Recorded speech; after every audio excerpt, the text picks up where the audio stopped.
I monetized 2 YouTube channels with no scripting and almost no editing, and in this 4-hour long video I'm going to break down step by step exactly how I did it, exactly what went wrong, and what I would do differently so that you can do it too. And I'm going to take a look at my 2 monetized YouTube channels, and the first thing that we need to understand is actually the difference between one channel being dead, this one, and the other channel being alive and well. So as you can see in this channel here that I'm navigating through the analytics, so you know this is mine, only 2,000 views in the last 28 days, and over here on the live count there's like only 6 views for the last 48 hours. Pretty abysmal. This is very terrible. Even though the channel is monetized, has almost 2,000 subscribers, nothing is happening on this channel. It's dead. I've posted a whole bunch of content on it. It did not get pushed. It did not do well. Everything went wrong and everything went south on this channel. Whereas if you compare this to my other YouTube channel, and the thing is, this channel is alive and well. We got 30,000 views in the last 28 days. And again, I'm navigating through here so you can see that this is mine. And basically, you can see where I started working on it right here. And we were able to monetize this channel in only about 20 to 25 videos. And so how did we do this? Why is my one channel with more subscribers completely dead in the water, not getting any views, no traction, no new viewers, and this other YouTube channel that has only like 20 videos on it since I started working on it, why is this channel suddenly growing at a ridiculously fast rate, getting thousands of views every 2 days? Well, it all comes down to the most important thing I need to show you in this video, and that is audience matching.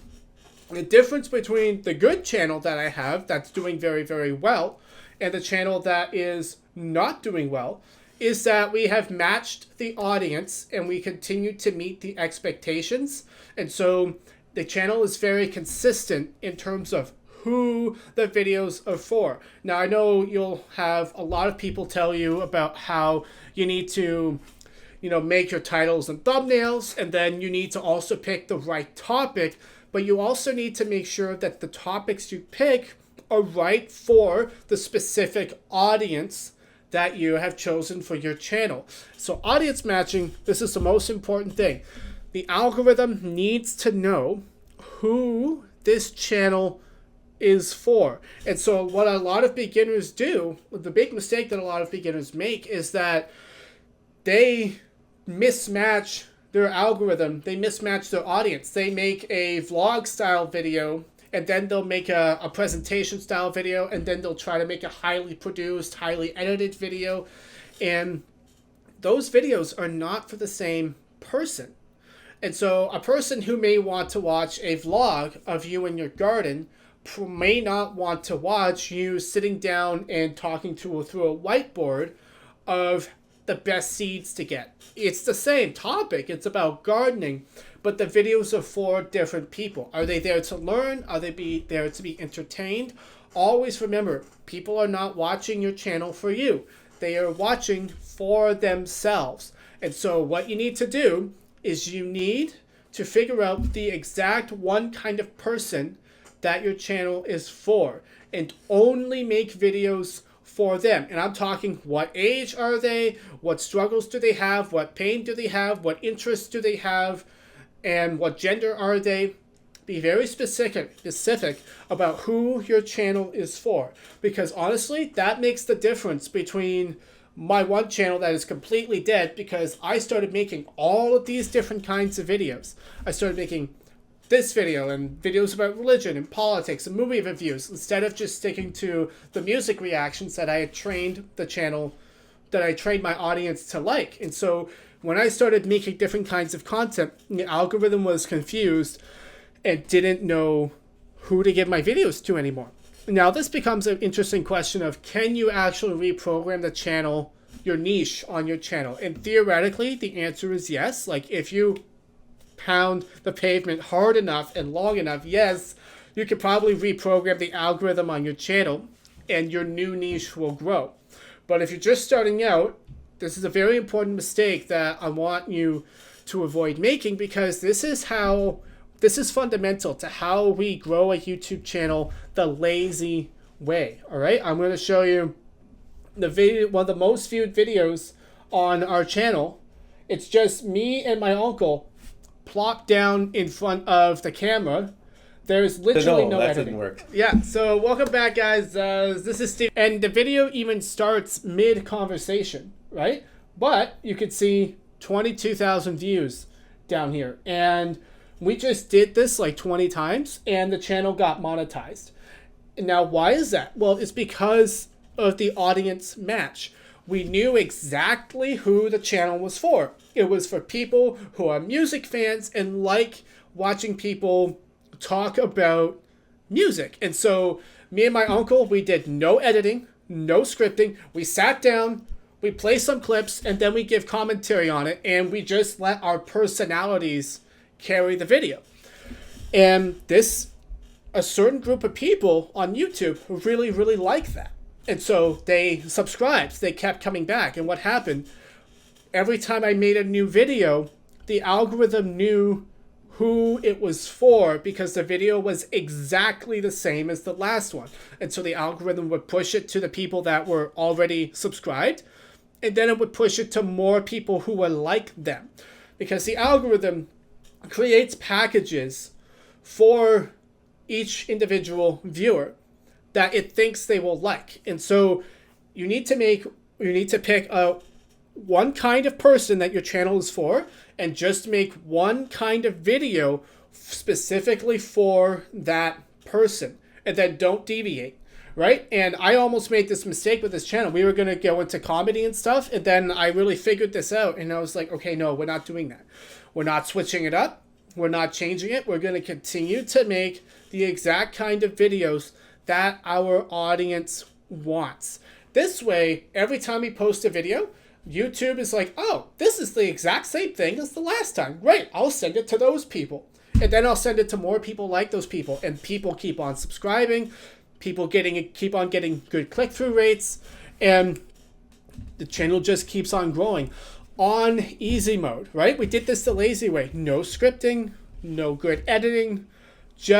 We just decided that we were going to do a very low budget, a very chill, low effort style of filming, and that it was going to be all about just the topic, good titles and thumbnails, and just our personalities carrying the weight of the video. People who like those kinds of videos will subscribe and keep coming back, and people who don't will go somewhere else, and that's fine.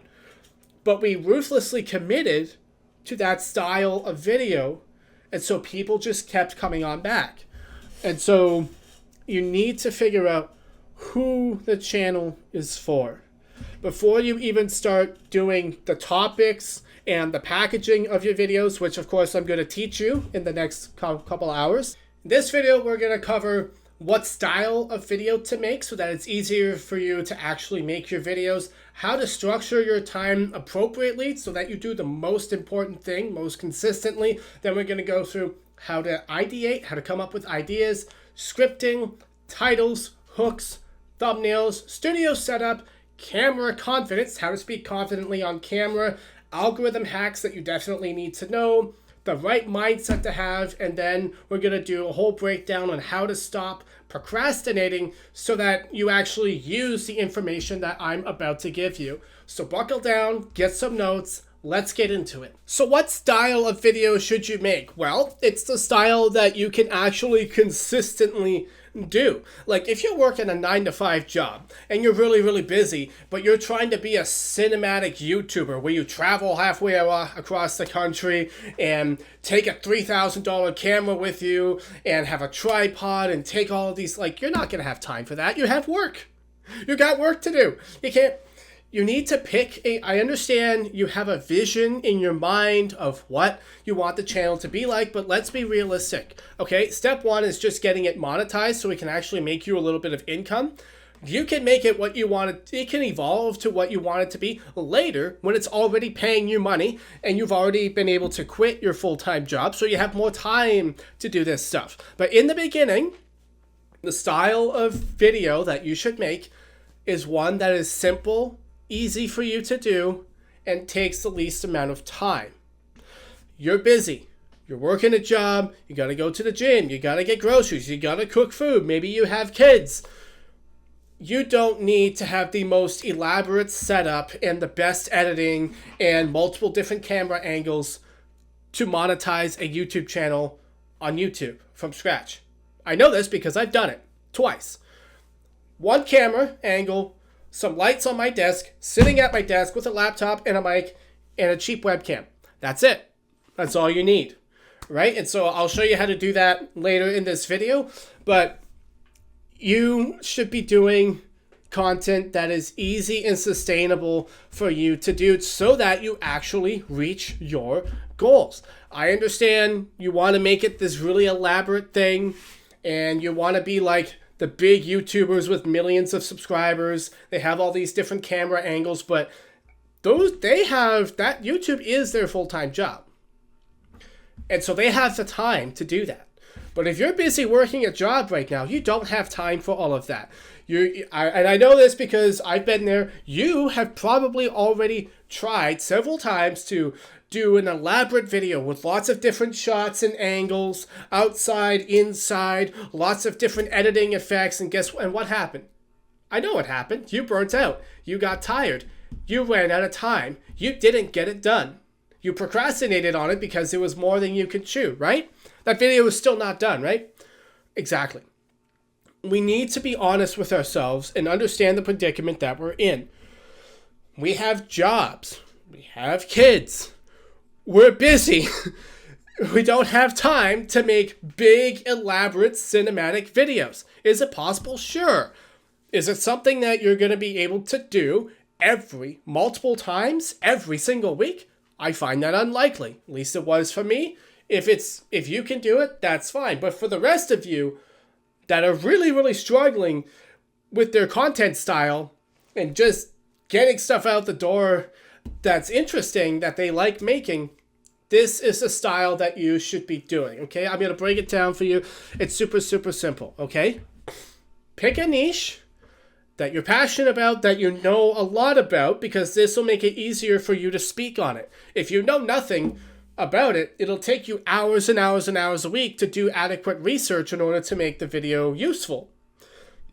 And so that's not good either, because again, you don't have 5 hours a week to do tons of research, plus everything else that you want to do. So pick a topic and a niche that you already know something about. Now, you can either already know a lot about it, or you could just be an enthusiast and have a lot of things to say on it. So knowing you could already be a fitness instructor and already have six-pack abs, well, in that case, you can do very, very simple videos where you sit down and you talk to the camera and then you film a little bit of B-roll in like an hour of you doing the workouts, right? It doesn't have to take you that long. And then you can edit it all together relatively quickly. Or say if you are an expert in finance or economics, you could just sit here, talk to the camera, maybe have a little bit of a slideshow here, and go through the points and recite the material because you're already an expert. You already know what to do. It doesn't necessarily take you that much work to research for the video. Or you could just be an enthusiast. Say you love Star Wars. You don't have to do a lot of research in order to just get on camera and start talking about why you love Star Wars so much. It's a lot easier. It takes less time. So make sure you're in a niche that you're actually living. This is what's called living your niche. I learned this from Hamza. Live the thing that you're already doing. It's so much easier to talk about something that you've been doing for years, talk about something that you're doing on a daily basis or love or know a lot about, than saying venturing into a brand new topic that you've never done before and just because it might get you views. Right? I see a lot of people, they just use AI to make random videos hoping that it gets some views. Like, nobody cares about your AI generated octopus video with like a bland story and the weird AI voice, okay? Nobody cares, okay? Pick something that you love / already know about. It'll make it so much easier to be sustainable because you love it, you're passionate about it, you love talking about it, and guess what? You can make money on any topic, right? Secondly, use authority hacking. Find big YouTubers already in your niche and find a way to put their faces in the thumbnails and comment on what they do and whether or not it works for you. If a big YouTuber who's already famous is in your niche and says, you should do this, you can go, hey, I'm in this niche. I took their advice. Here's what happened. Good or bad, it doesn't matter, right? You can authority hijack. You can put their face in the thumbnail and say, yeah, you know what? I tried their advice and this is what happened. These are my thoughts.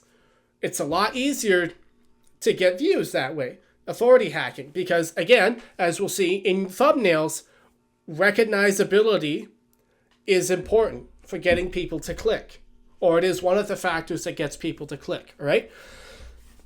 And so yeah, pick a style that's easy for you to do. You want it to be a niche that you already can speak about, already know a lot about. This will make it easier for you to be confident on camera as well. Because if you already know the material, learning to speak fluently on camera will be a lot easier as you practice.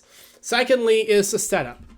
One camera, a laptop, and a mic, and some lights on your desk. That's it.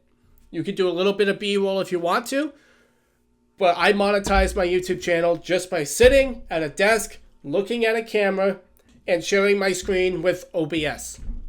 That's it. It's easy. It took me 60 seconds to set up this. 60 seconds. It's not bad, right? And that's what I'll be showing you how to do later on in this video. So that's the kind of style that you should be in. The easiest, simplest one for you to do. If it takes you an hour to set up your camera and lights every time you want to film, that's going to cut into your time. That's where things can go wrong.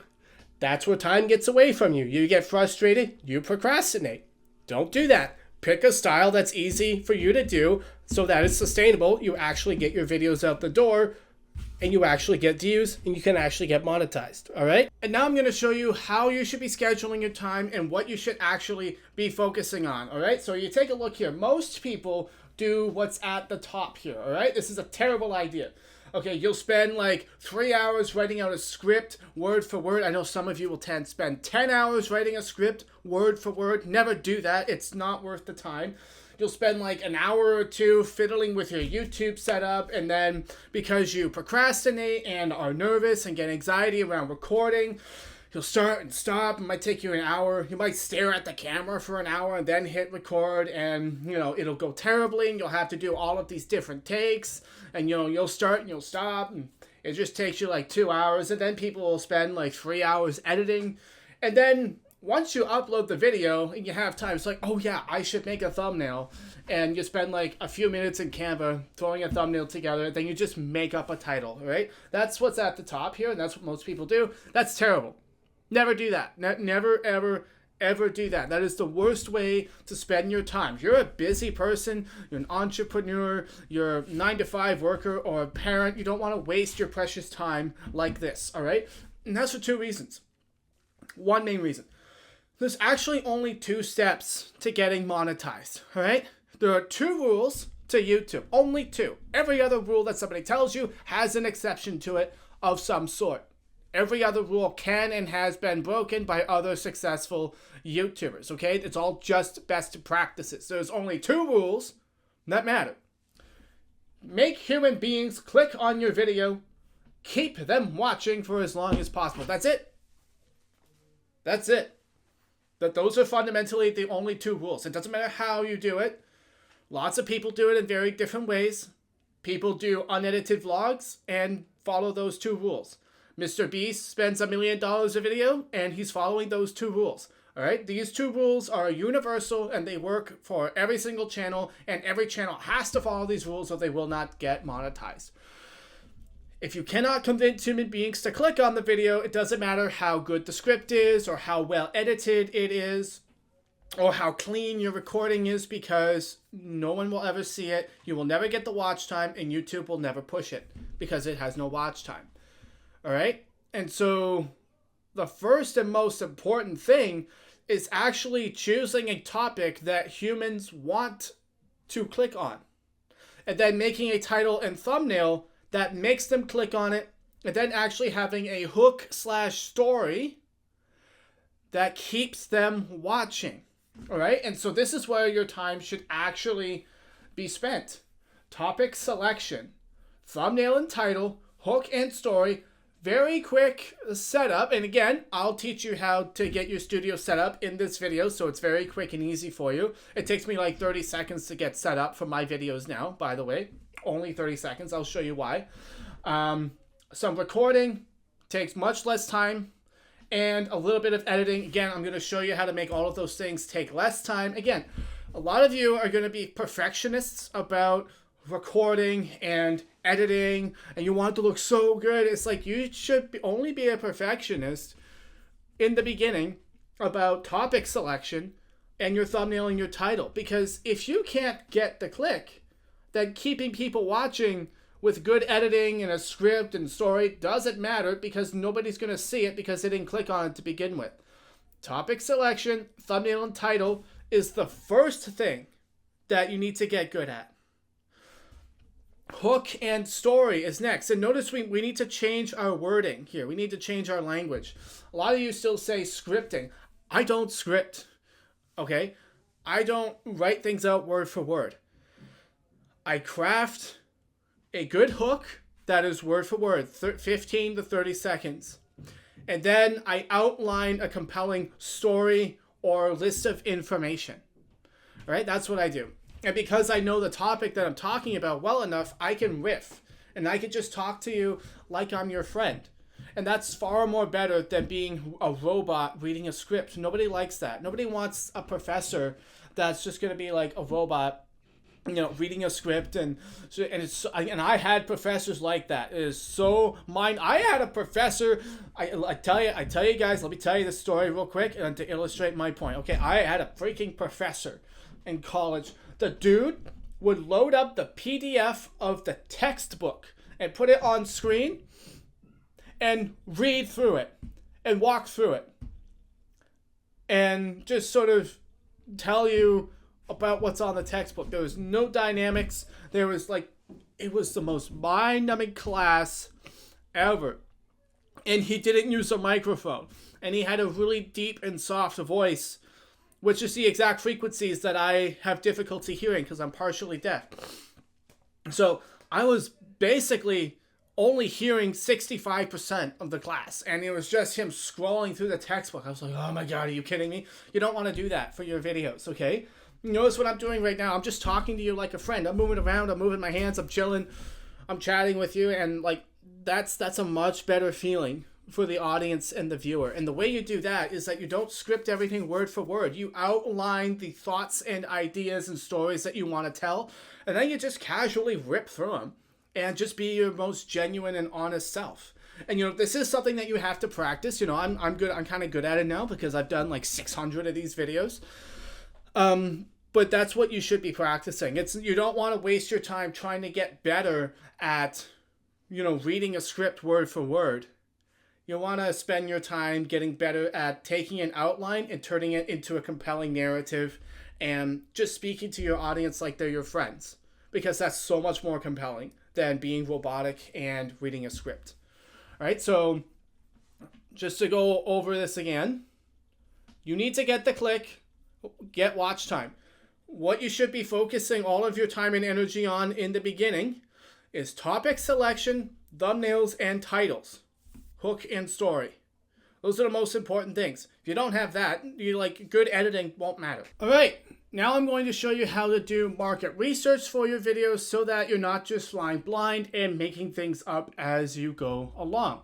So as you get more experience, you won't necessarily have to do as much copying. But in the beginning, you have no idea how to write titles or choose topics that are working on YouTube right now. Writing copying what is already working is a great place to start. And as you learn, you'll be able to be more independent than just copying people all the time. And so we're going to use cookies as an example. So if you're a cooking channel and you want to make a video about cookies, but you're not quite sure which cookies to make or whether or not they're too saturated or anything like that, this is what I would do. We would start simple. We would actually go to YouTube and let the YouTube algorithm help us out. So first thing I would do is I type cookies into the search bar and then go to filters and filter it by this month. What it is that I'm looking for is very specific. We have a lot of shorts, but if you're a long form content creator, then you're probably looking for longer form videos. Now, I want to let you guys know very, very specifically what we are looking for. Okay, this is very, very important. What you are looking for in the beginning is videos that have more views than subscribers. I'll say that again. You're looking for outlier videos. These videos have more views than the amount of subscribers on the channel. What this means is that the majority of the views are not coming from the subscriber base. They are coming from new people outside of the current subscriber count. That means that YouTube is actively pushing that video to new places. And so that means that's an indicator that that particular idea, that topic, that title, that thumbnail is one that is working right now. Of course, if you copy one from a couple years ago, it might not work today. That's why you set the filter to last month or last 3 months and see what you can get. Now, right away, there's a lot of shorts on YouTube, right?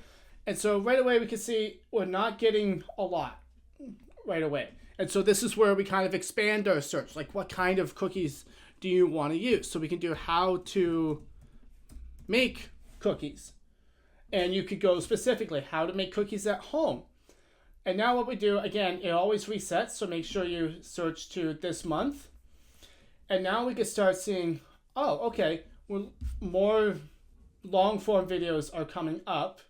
And what we're really looking for is smaller YouTube channels around, or YouTube channels around your size that are actually doing very, very well for their size. So for example, we just found one. How to start your own cookie business from home. All right, so this is a bit outside of your niche if we're looking for cookies, but to give you an example, what we see here is that this video has, 2,000 views, and the channel only has 1,000 subscribers, right? And so if we scroll down, we can see, 3 weeks ago, this video has more views than subscribers. And so perhaps this is now an example that you can be inspired by. And so as you keep searching, you're going to find more and more and more of these. These are prime examples that you can use and be inspired by and take inspiration from. Or you can blatantly copy them and see what works. That is an option. But at the very least, even if you're not looking to copy them verbatim, you now have an example of what's working right now. How to make a delicious chocolate chip cookie milkshake at home. More views than subscribers. You might want to go for a bit more for subscribers. If you're a shorts channel, this will be very, very easy for you.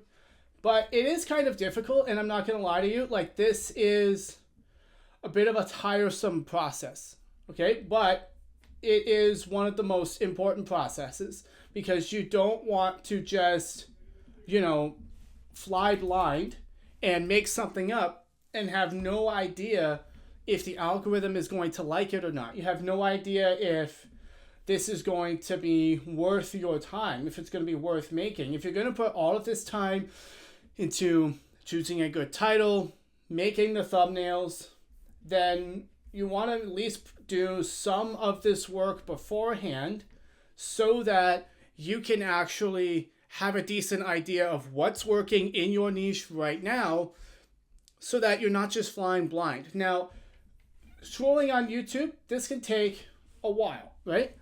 Which is why I want to show you one other thing. Again, if I go on here, and before I show you that, I want to try this one more time. If I go on here and I show you this, okay, so you have 371 subscribers. This video has 123 views, so not quite super big.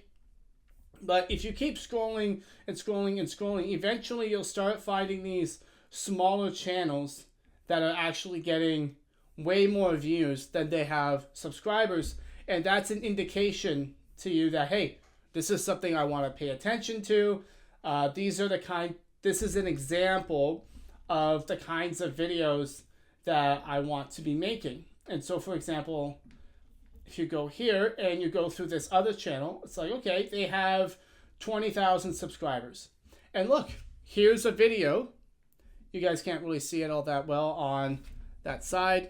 Let me just bring this over for you.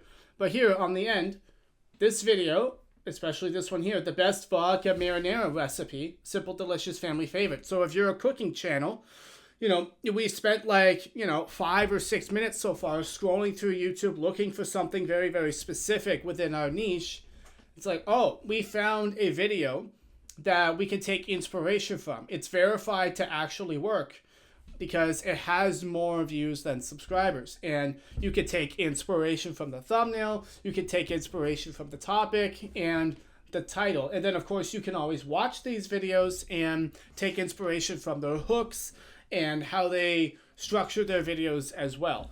So that, this is also part of your education process as well. That way you're not just flying blind and making whatever. But there is something that I want to show you, and that is a website called 1 of 10. Now, this website, I believe it's paid, but I personally use it, and I do think it's worth it. Because what this does is sort of aggregates all of the outliers that we have so far, and it will find them all, for you on YouTube and bring them all into one place. And so, for example, you can go to the search bar here and do cookies. For example, if you start vague, now we have a whole bunch of potential examples that we can look at for inspiration. So for example, this video here, massive outlier, only 5,000 subs, but 49,000 views. It's like, okay, what is it about this video that would make it do very, very well? Well, it's diet cookies from oatmeal and bananas in 5 minutes. Okay, so there's a promise here. You're gonna get diet cookies in 5 minutes, and you only need oatmeal and bananas. That's interesting. So anyone who is on a diet but wants to have some delicious oatmeal cookies but doesn't have a lot of time, they could find this video very, very interesting. And now I will let you guys know there's a lot of AI slop on YouTube right now, and this thing does capture that. And so not all of these videos will be, right for you. But say if we go a bit more specific, we go diet cookies, and now we could start seeing more and more ideas that can inspire us, right? So here's another one. There's another one. Now, a lot of these videos are not more than the amount of subs. But again, we just found one right here. Easy protein snack, crispy lentil crackers, quick recipe. And so now if you're a cooking channel, you could sort of watch this video and go, oh, they only have 1,000 subs, but they got 39,000 views. Fascinating. What is it about this video that I can sort of replicate? Is it the thumbnail? Maybe all of these successful videos, they tend to not have people in the thumbnail. So maybe I don't need to put myself in the thumbnail. Maybe I should just take a well-lit photo of my food, similar to this, right? And so now you have something to work off of. You have something to take inspiration from, as opposed to making it up as you go along. And you can get really, really specific. You can actually create whole lists of tracked channels. So for my personal channel, Savage Panda, I am tracking a whole lot of my competitors. And so I can go to filter, let's just go and see if any of them have had a big outlier in the last week and see, what I get, right? It's like, oh, now this site is telling me what all of my competitors are doing well with in the past week, right? And so you can create your own lists of competing channels, and you have filters here. You can filter by outlier, by subscribers. And so I don't want to compete against people with 24 million subscribers. I want to compete against people around, say, 6,000 subscribers last month. And now I can go and have a look, right? It's like, oh, interesting. So what about, breakfast recipe? It would help if I could spell breakfast, but don't worry about that. It's like, oh, okay. So now if I'm a cooking channel, I have all of these videos that are from the last month.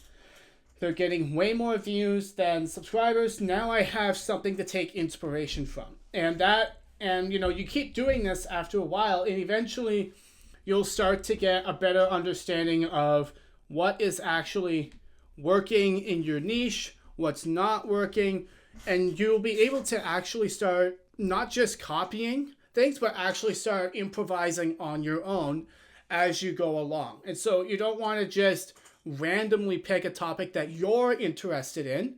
You need to make this about your audience as well, because they are the ones who have to choose to click on your video. They have to decide that it's actually worth their time and it's actually worth it for them to click on the video, right? And so, and YouTube will tell you, and you can find out what's actually working to make humans click on your videos by doing this and going through all of these different videos and looking, okay, what do they have for subscribers? What are their highest performing videos in the last month? Let me pay attention to titles, thumbnails, hooks, and see if I can start to replicate that. So now you have a bit of a strategy, very easy strategy, very simple strategy, but at least now you're not flying blind. And so now from this, we can actually move into building out our titles.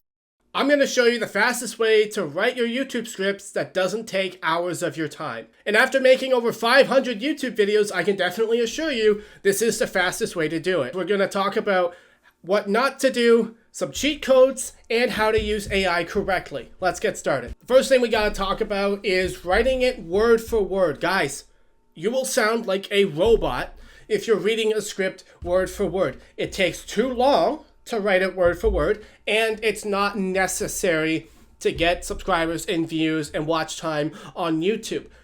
And it'll actually make it more difficult for you, because here's the thing. If you're new to this, people connect to genuineness and authenticity, and you want to be able to speak to people like they're your friend, make them feel at home in your channel. But if you're sitting there like this, today we're going to talk about making a script, and please like and subscribe. Like, nobody's going to want to stick around and listen to that. I had a professor once, okay? Let me tell you this story. I had a professor once in college, and the dude literally got up there, opened up a PDF file of the textbook, and proceeded to read through it and walk us through the textbook that we already had on the screen for an hour. It was, and he had a nice, deep, low, monotone, droning voice, so I couldn't actually understand what he was saying. So I just sat there in the lecture and stared at the PDF file of the textbook on the screen while this guy was mumbling his way through it for like an hour. Incredibly annoying, frustrating. You don't want your YouTube videos to be like that, okay? You want them to feel like they're your friend. Kind of like what we're doing right now. I'm just sitting here chilling, talking to you, okay? I have a list of bullet points that I want to get across to you. I'm looking right at you into the camera, and I'm helping you understand this. This is why it's very important to pick a niche that you actually know something about, whether you're an expert in it or it's just something you're very enthusiastic about. This way, it's actually easy for you to just sort of talk your way through it and be honest and genuine and authentic with people. This will also make it a lot easier for you to be more confident on camera and to practice this going forward. Next, for writing a script, you want to make sure that you have the right environment. I cannot stress enough how important this is, okay? You want to remove distractions. You want to silence your phone, turn off all the notifications, and make sure that you're in the zone and you're in the pocket and you're focused. Also, having clarity on what you're doing. We'll get to that in a minute. You want to change your environment. I have multiple writing locations. I will go to the library. I will go to Starbucks. Sometimes I will write here in my room. Very rarely. Sometimes I'll go for a walk in the park and write there while listening to the waterfall. Okay? Changing up the locations helps reset your mind so that you can focus more. If you do an hour of work in one spot, your brain gets tired. But when you change the location, your brain thinks, oh, we're doing something else now. For whatever reason, it's less tired. And this works for me, like a lot. And so having your favorite writing location, whether it's your favorite coffee shop or a nice bench by the river at a public park, something like that. The next thing that I layer on top of this is putting music in my ears, some sort of lo-fi or something without lyrics, something instrumental that can play in the background. It blocks out the noise and it helps your brain focus more, okay? I pair those two things together. It's a lot easier to write the script that way, okay? So you don't want to just be sitting down and staring at a blank page. The blank page is the absolute worst thing. Let me tell you, this is where I use AI. This is what I use AI for. AI is great for stopping you from having the blank page problem, because what you can do is you can go to YouTube, find other YouTubers in your niche, go to hit transcript, copy the transcript, give it to AI, and ask it for an outline. And now you have an outline from a video that's in your niche, probably with information that you two already want to do, and now you actually have something to edit. And no, I'm not telling you to just copy other people's YouTube scripts and do that. No, I'm saying you can take multiple videos from popular videos in your niche, take the transcripts, give them the ChatGPT, and create an outline for yourself to edit it so that it's actually easier for you to get to work. You're not staring at a blank page and just like, oh, I don't know what to write. I don't know what to write. I don't know what to write, right? You can actually have something to edit and be like, oh, I don't like that part. Get rid of this. Oh, that gives me an idea. And then you fill that part in. And that just makes it so much easier to get the ball rolling. The second thing I want to share with you, well, it's not the second thing. It's like third or fifth. I'm not keeping track. Pay attention. The next thing I want to share with you is writing in layers. This helps me so much, and this is paired with writing poorly. Writing in layers is so useful because instead of starting at the top and trying to get it perfect at the first run, you actually write garbage really fast. In this video, blah, blah, blah, blah, blah, blah, blah, blah, and you just spit out whatever comes to your mind. It's trash, don't worry. You can fix it. But you write out something that's garbage, and now you have something to edit. And then you do another pass, and eventually your mind will go, oh, I remember I want to write about this, and you'll write a whole paragraph about something. And as you keep doing pass over pass over pass, this allows your brain to reset when you're writing.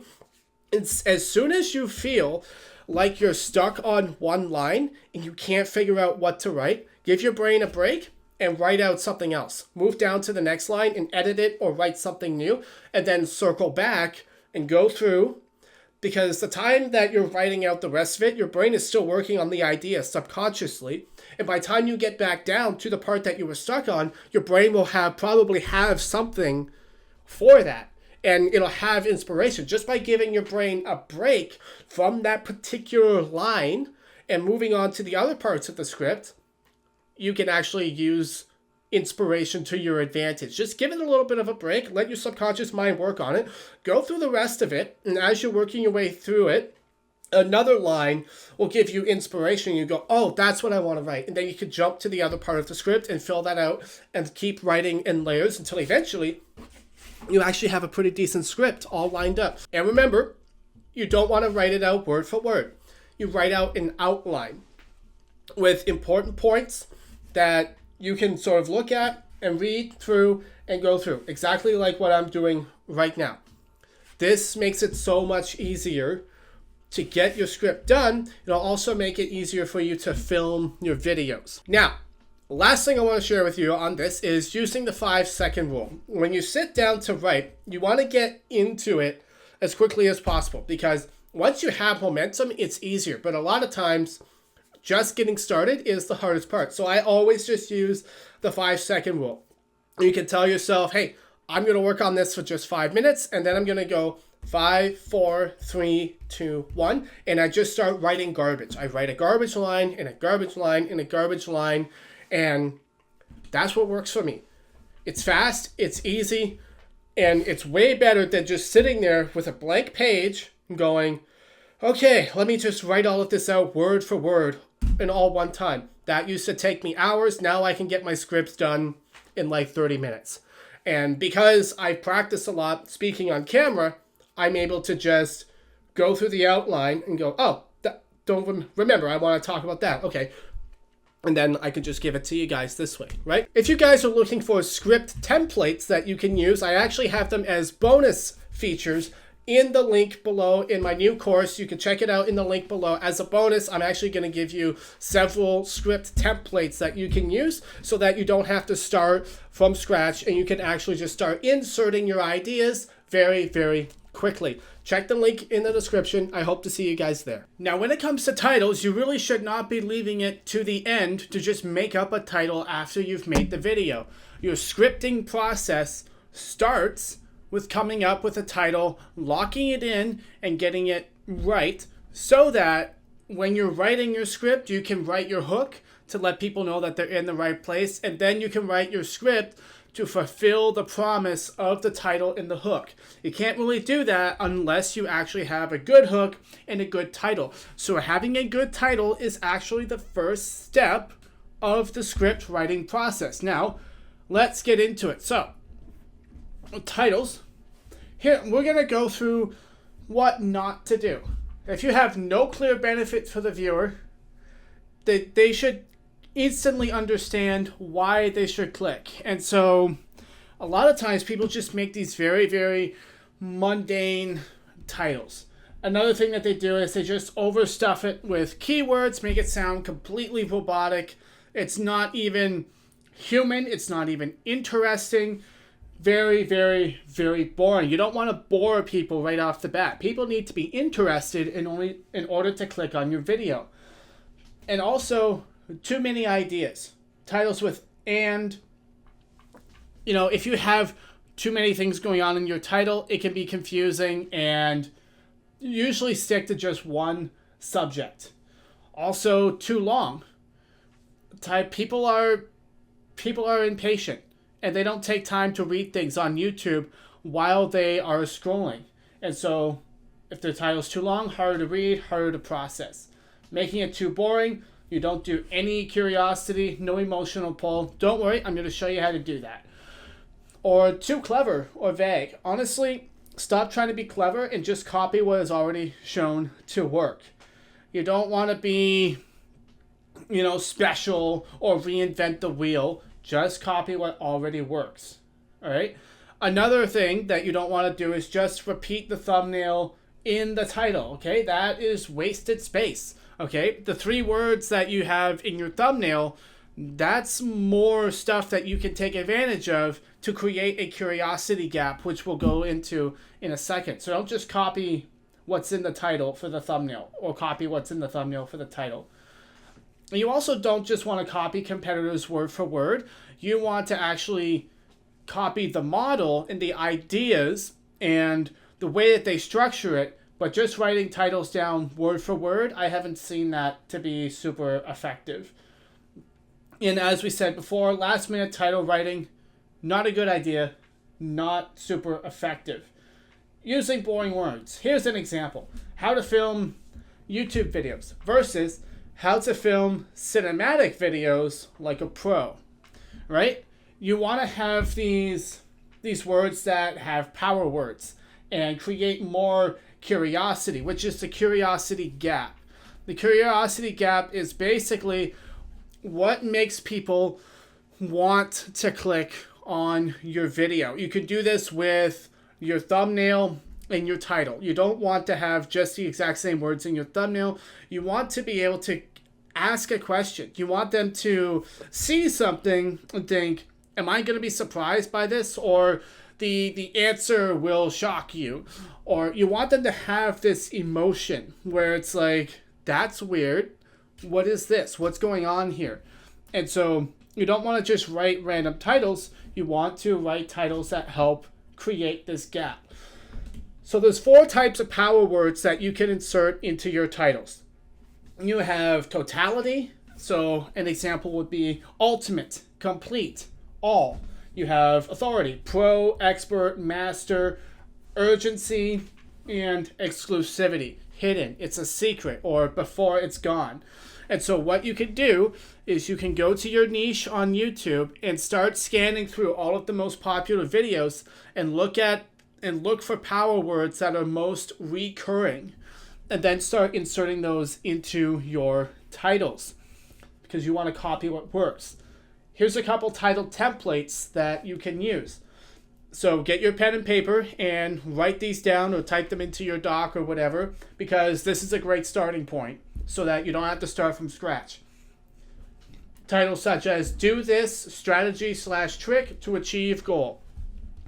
You know, you always want to have this contrast between the dream outcome, like what are people's desires? What do they want? And how are you going to help them get there? So, do this secret diet hack to lose 20 pounds in 3 months, right? Like something like that. That's interesting. It's a secret, it's a hack, it's a diet, and you will achieve the end goal, which is losing 20 pounds in 30 months. Or how to achieve goal without pain point, right?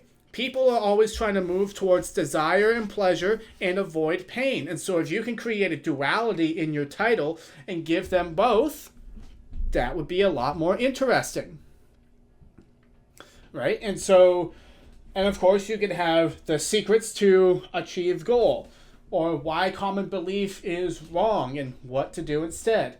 Expert authority reveals how to achieve goal. And this is another thing that you can do, which is called authority hacking. If there are very, very popular authors or podcasters in your niche, what you could do is you could take their face and put it in the thumbnail and say something like so-and-so's secrets to achieving goal, right? Because if nobody knows your face, one of the things you can do is you can authority hack. Take people with authority in your niche, in your genre, and put their faces in the thumbnails and use their quotes and their instructions as a jumping on point for you to give the rest of your presentation and the rest of the knowledge that you want to share in your video.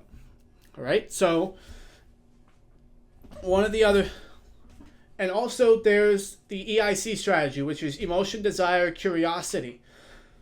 You can make them feel something, you want to target their interest or create a bit of curiosity. So to give you a couple of plug and play examples for this, you have emotion plus curiosity. And so you see a lot of these videos, but this shocking thing will change how you do XYZ, right? Or stop doing this if you want to achieve goal or whatever, right? So whatever your niche is, you can use these emotions and curiosity. So these are just a couple of templates that you can use to start out with. And write all of these down. This way you're not actually starting from scratch, right? You can also use fear titles like the big mistake that's stopping your growth. Stop doing this if you want more views, or something like that. 7 YouTube mistakes you're probably making. People don't want to make mistakes. And so again, you can see power words here. Stop, mistake, get more views, growth, big mistake. You know, you have the desire and the goal of the audience, and then a big mistake they're making. It's like, oh, well, I want the goal. I don't want to make these mistakes. I should probably click on the video to make sure I'm not making these mistakes. That's how these titles work. And so copy these down and make sure, pause the video if you want to. Copy these down, write them down, and then start using them in your videos. Again, more examples. Curiosity titles. An example could be something like, nobody talks about this YouTube growth hack, or nobody talks about this XYZ hack. The shocking truth about, popular topics. So you can apply this to almost any of your niches, right? Whatever niche you're in, you can do the shocking truth about weight loss, the shocking truth about the keto diet that nobody told you, or something like that, right? I tried weird strategy and this happened. So it's like, I tried taking cold showers for a month and this happened, or something like that. And you could potentially do a before and after photo in your thumbnail or something like that. Again, more titles for you to copy down. Desire titles. The fastest way to get 1,000 subscribers in 2024. Right? Turn your small channel into a money-making machine. This simple trick will double your views. And again, you could swap out the subjects here for whatever you want in your niche. But again, money-making machine. People want money, right? The fastest way to get goal in 2025, right? This simple trick will XYZ, desired goal, right? And so you can help people reach their desires and their goals with the fastest way to get to the goal, or this simple trick will get you XYZ, right? And so again, we're playing on people's emotions. We use desire to make them click so that they want to see. So I'm going to show you guys a couple examples for what I used. This is a channel that I run with my uncle. And right away you can see the curiosity gap that's here. My uncle is a country singer. And so you have country artist reacts to Last Resort by Falling in Reverse. So we have the band name, the song name, country artist reacts. But this is not a country song. And the question, it's best singer question mark, right? And this video did very, very well for him compared to his other videos. But you see the curiosity gap. Oh, a country singer. Well, this artist is heavy metal. Is this country singer going to love this song? Question mark. It's a question. And so people who like this band are going to be curious as to whether or not this country singer is also going to like the band or not. This is how I created the curiosity gap to get him a whole bunch of views. And the watch time on this video was very good as well. Again, another successful video that I created for him, the best one. First time hearing Electric Callboy, electric elevator operator, country artist reacts. And so you can see how, again, a new song came out, it was trendy, and it creates this curiosity gap because, again, the band is not a country band. And so is this country artist going to enjoy this band or not? Maybe, maybe not. I'm curious. I want to click and see if he's going to love it or hate it. So you create the curiosity gap with the idea that someone who is a country singer is now going to be reacting to a heavy metal punk band. And you want to see if they like it or not, especially if you like Electric Callboy. Another one that I did on one of my other channels was, a more political idea. Joe Rogan regrets voting for Trump, question mark. He's sorry. And again, we have Joe Rogan. I'm using authority hacking here. You have me being somewhat surprised. And Joe Rogan in the thumbnail. Joe Rogan in the thumbnail and David Pakman. David Pakman's very popular left-wing YouTuber. Joe Rogan is not left-wing. He's basically right-wing at this point. Somewhat, depending on where you're standing. And so you have these two conflicting very popular people in the title, so they're not just relying on my face in order to get people curious, right? And so this is a very curiosity invoking title. Like, is he sorry? Is he not? I play some clips. I look at what David Pakman says. I look at what Joe Rogan says. People who are interested in politics are going to be interested in clicking on this video, and they did. Another one one of my favorites is an example of how to change your life so fast it feels illegal. Again, you have the very clear desire. Change your life fast. People don't want to wait. People want things now. People want better lives right now. And so you have without pain. I don't want to wait. And so if it's so fast it feels illegal, that means I'm going to get what I want without going through this pain. I should probably click on this video to see how I can change my life. And so that in a nutshell is more or less what we're doing with titles. We're using emotions, interest, curiosity, and different power words to invoke a question in their minds and make them desire to see what's on the other side of the thumbnail and the title. And that, my friends, is basically the gist of how you make your titles. Now, I just gave you a whole bunch of title templates, but there's something else even cooler that you can do nowadays. And so this is you can actually make your own templates based on the channels that you want to emulate. So we're gonna use Ruslan's channel as an example. So here's what you're gonna do. You're going to say, if you have a channel that you are trying to copy and emulate and be like, let's go to one of his more popular videos.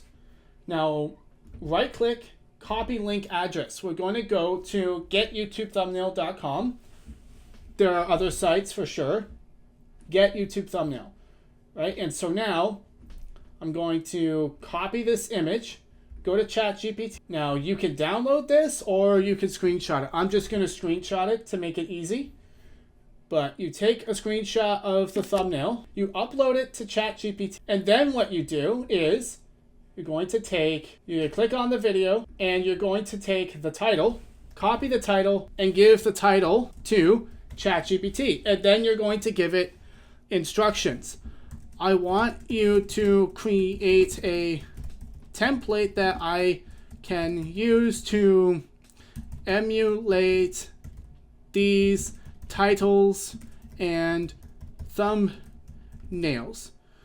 Make sure to tell me how to create similar curiosity gaps with the words in the thumbnail versus the words in the title. Make it plug and play so I can reuse it. All right.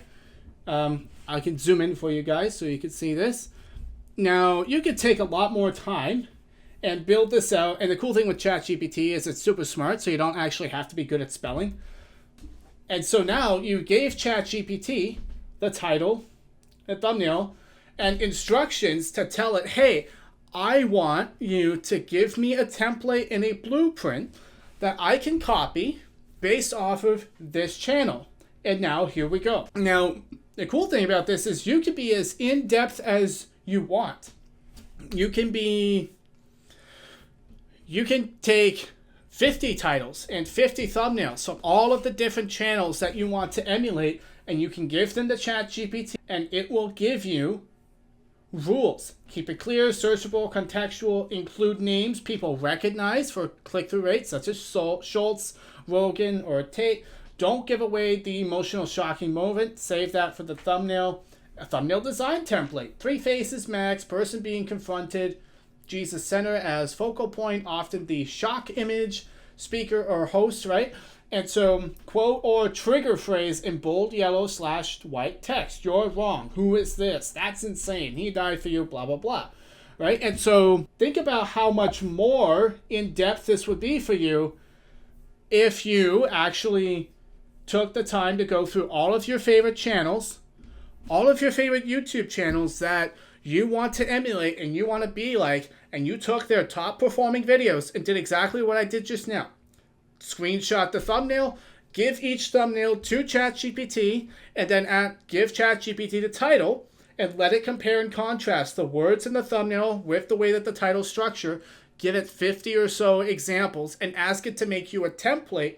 This is going to be so much easier for you than just making it up on the fly after you have, made the video. And you can combine this with all of the market research that I just showed you, right? So that's how we do titles. And now we're talking about hooks. Let's get into that. So hooks and scripting. So what's a hook? It's not just the first thing that you say. It's actually the reason anyone will watch past 10 seconds. You must give people a reason. If the title and thumbnail open your curiosity loop, your hook's job is to close the deal without giving the full payoff. You need to sell the transformation, you sell the intrigue, you make them lean in. And so you never, I don't want to hear anything about, oh, hi guys, welcome back to the channel, I was doing this and I was doing that. It's like boring, gone, I'm out of here, I'm not watching. You can't afford to do that in today's YouTube landscape. All right, like, people have very, very short attention spans. You need to sell them on the intrigue. Whatever curiosity gap that you have successfully created with your thumbnail and your title, you need to sell them on that is actually going to happen for them in the next 10 to 30 seconds, or else they'll leave. And so don't do this whole, hey guys, welcome back to the channel, my name is so-and-so, and I gotta do this, and we could do that, and I've got my little cup of coffee. Before we get into the video, make sure you like and subscribe, and blah, blah, blah, and I was reading your comments, and like, no, screw that. You need to make them believe and understand, like, because nobody cares about you. That's the thing a lot of new YouTubers don't understand. No one cares about you. No one cares. You need to give the audience what they want first. Then they will care. All right, so let's get into how to do that. All right, I got a very simple formula for you guys to start following. Promise, proof, process. This is what I'm currently use. You can use it for any video and product. The promise is basically, tell me what I'll get if I stay. Make it clear and desirable. The proof, show me why I should trust you. Just enough to shut down skepticism. And then you're going to set the stage for how you're going to show me. Don't reveal everything, just enough to tease. Core ideas. Let's go through some examples. You can have a high stakes promise. So for example, it's the only offer framework I use to scale my 3K per month to 300K per month, right? You can have a status disruption. Most people try to build brands, that's dumb, here what I do instead, or something like that, right? You can have contrarian intrigue. You know, cold calling is the most expensive lead gen method you could possibly use, but not for the reason you think. It's like, what? Why? Right? And so, common mistakes, as I've already said, you start soft, you don't want to start soft. You also don't want to reveal too much, because you want to dangle the benefit. You don't want to dump it right away, because then people will be like, oh, I got the benefit, hooray, I can move on, right? And so if you just dump all the value right away, people aren't going to stick around. And so you don't want to reveal too much, you just want to dangle it a little bit. And also, don't try to sound smart. It's not about you, it's about them. Get to the point. Again, emphasis on nobody cares about you. You need to give them what they want before they care about you. So all the personal stuff, save that for the end or the middle. Don't waste your beginning doing that. All right? So here's some key questions you can ask yourself when you are writing your hook. Now, what is the transformation? After this video, what will they be able to do, feel, or know that's actually worth it? What is the tension? What are they currently doing wrong that this will fix? What's the proof? Not credentials, results. Screenshots, stories, and stats. You want to prove that you can actually help them. And what's the curiosity gap? Give them the promise without the how. You have promise, proof, and plan. You're going to promise them what they're going to get out of the video. Create a curiosity gap with the title thumbnail. Promise that you're going to deliver on that. Give proof that you actually can deliver. And so if you're an educational content creator, give proof that you've actually achieved the end goal. If you're in entertainment, give proof that you're actually going to show them what you showed them in the thumbnail. You know, show proof that you actually have the interesting thing that's actually coming later in the video.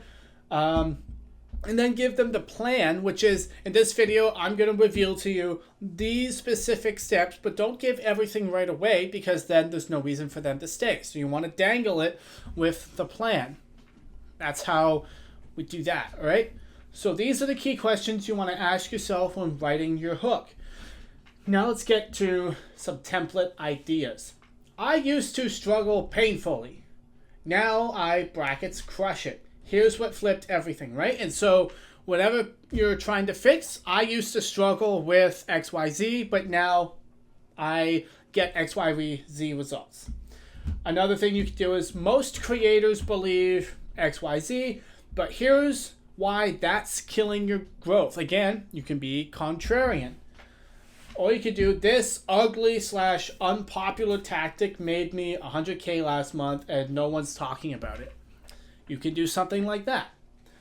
Most people are not going to watch your whole video, so that means your hook should be repeated at least twice. Open the loop, remind them what the payoff is, and then close the loop. It's not redundant, it is reinforcement. So, here's another checklist that you can use. Does it make a big promise? Does it immediately shut down doubt? Does it tease how, without revealing how?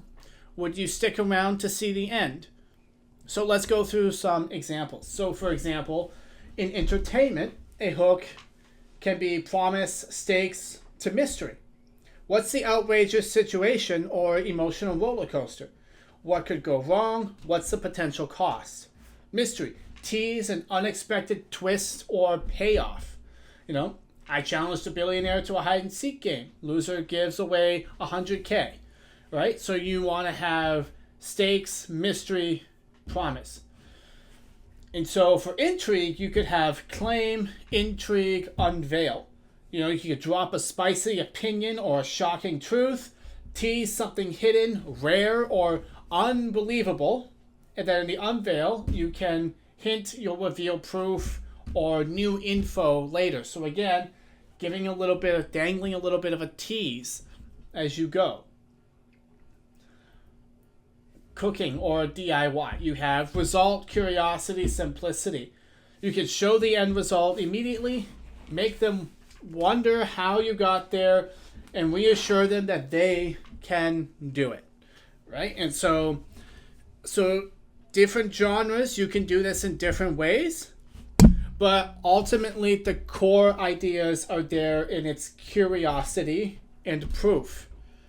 You need to make them want to stick around. You need to promise what's actually going to happen and making it intriguing. You need to prove that you can actually deliver. And then give them a bit of a roadmap as to what to expect next. Another one, fitness and lifestyle. Here's a crazy result I got.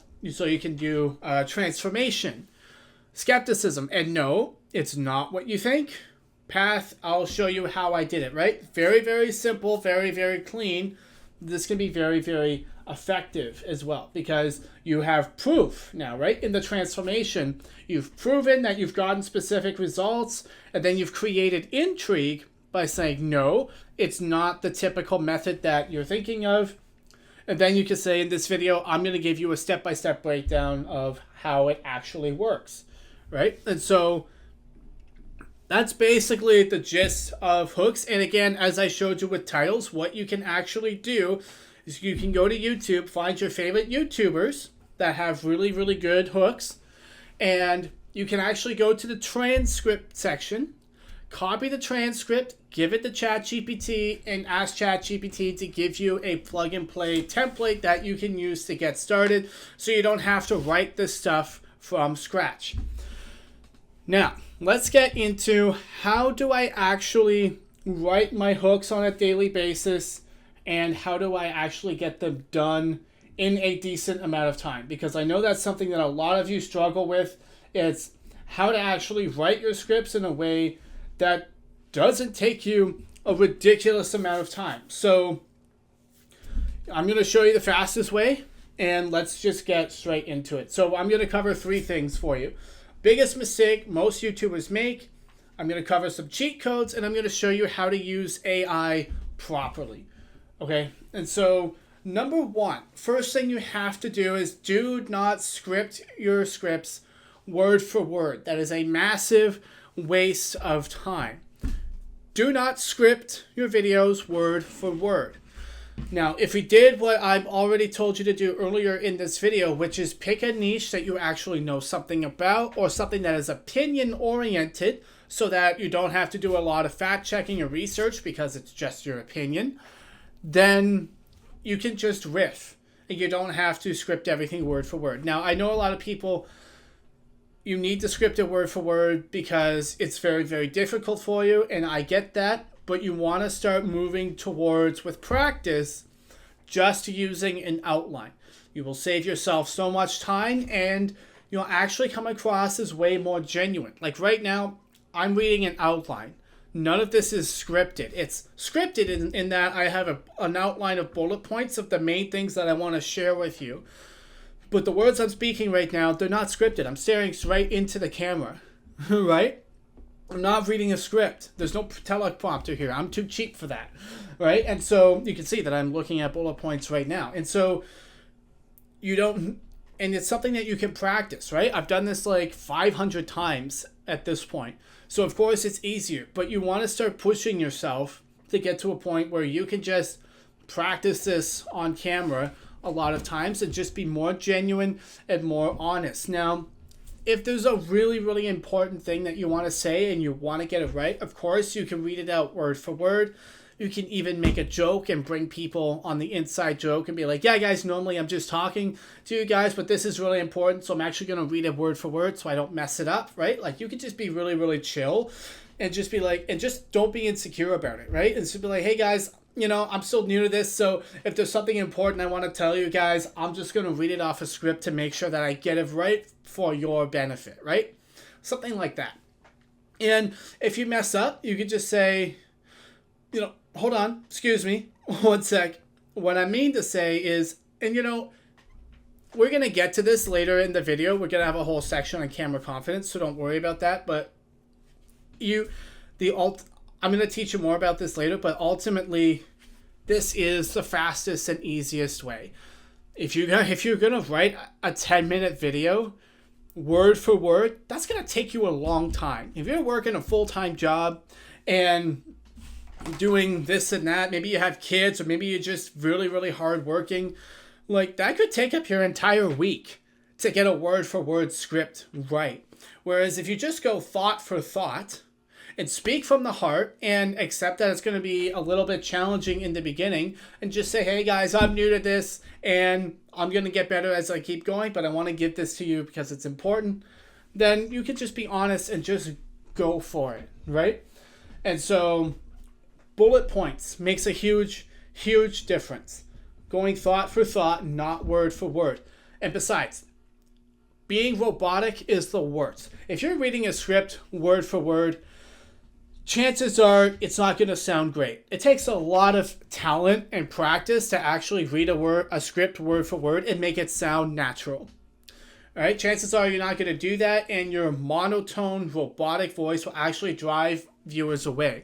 Whereas if you just accept that you're going to be a little awkward and just say that that's fine, the genuineness will probably attract more people to you. And so that's going to work in your behalf as well. And so now when it comes to actually writing it, is what we got to do. Environment. Environment is important. You want to have different environments where you can go that are for writing, and you could train your brain to get into the zone. Another thing I like to do for environment is I like to go to Starbucks and put music in my ears so that, you know, like lo-fi or funk or something, so that my brain has, you know, some kind of focused music, not music with lyrics, because that's usually distracting. But if you have lo-fi music, that's really, really helpful. Change your environment. Isolate yourself with just your writing tools. Close all of the tabs. You don't need to have all of these different tabs open unless you're doing like really in-depth research, in which case that's fine. But when it comes to actually writing things out, you want to isolate yourself.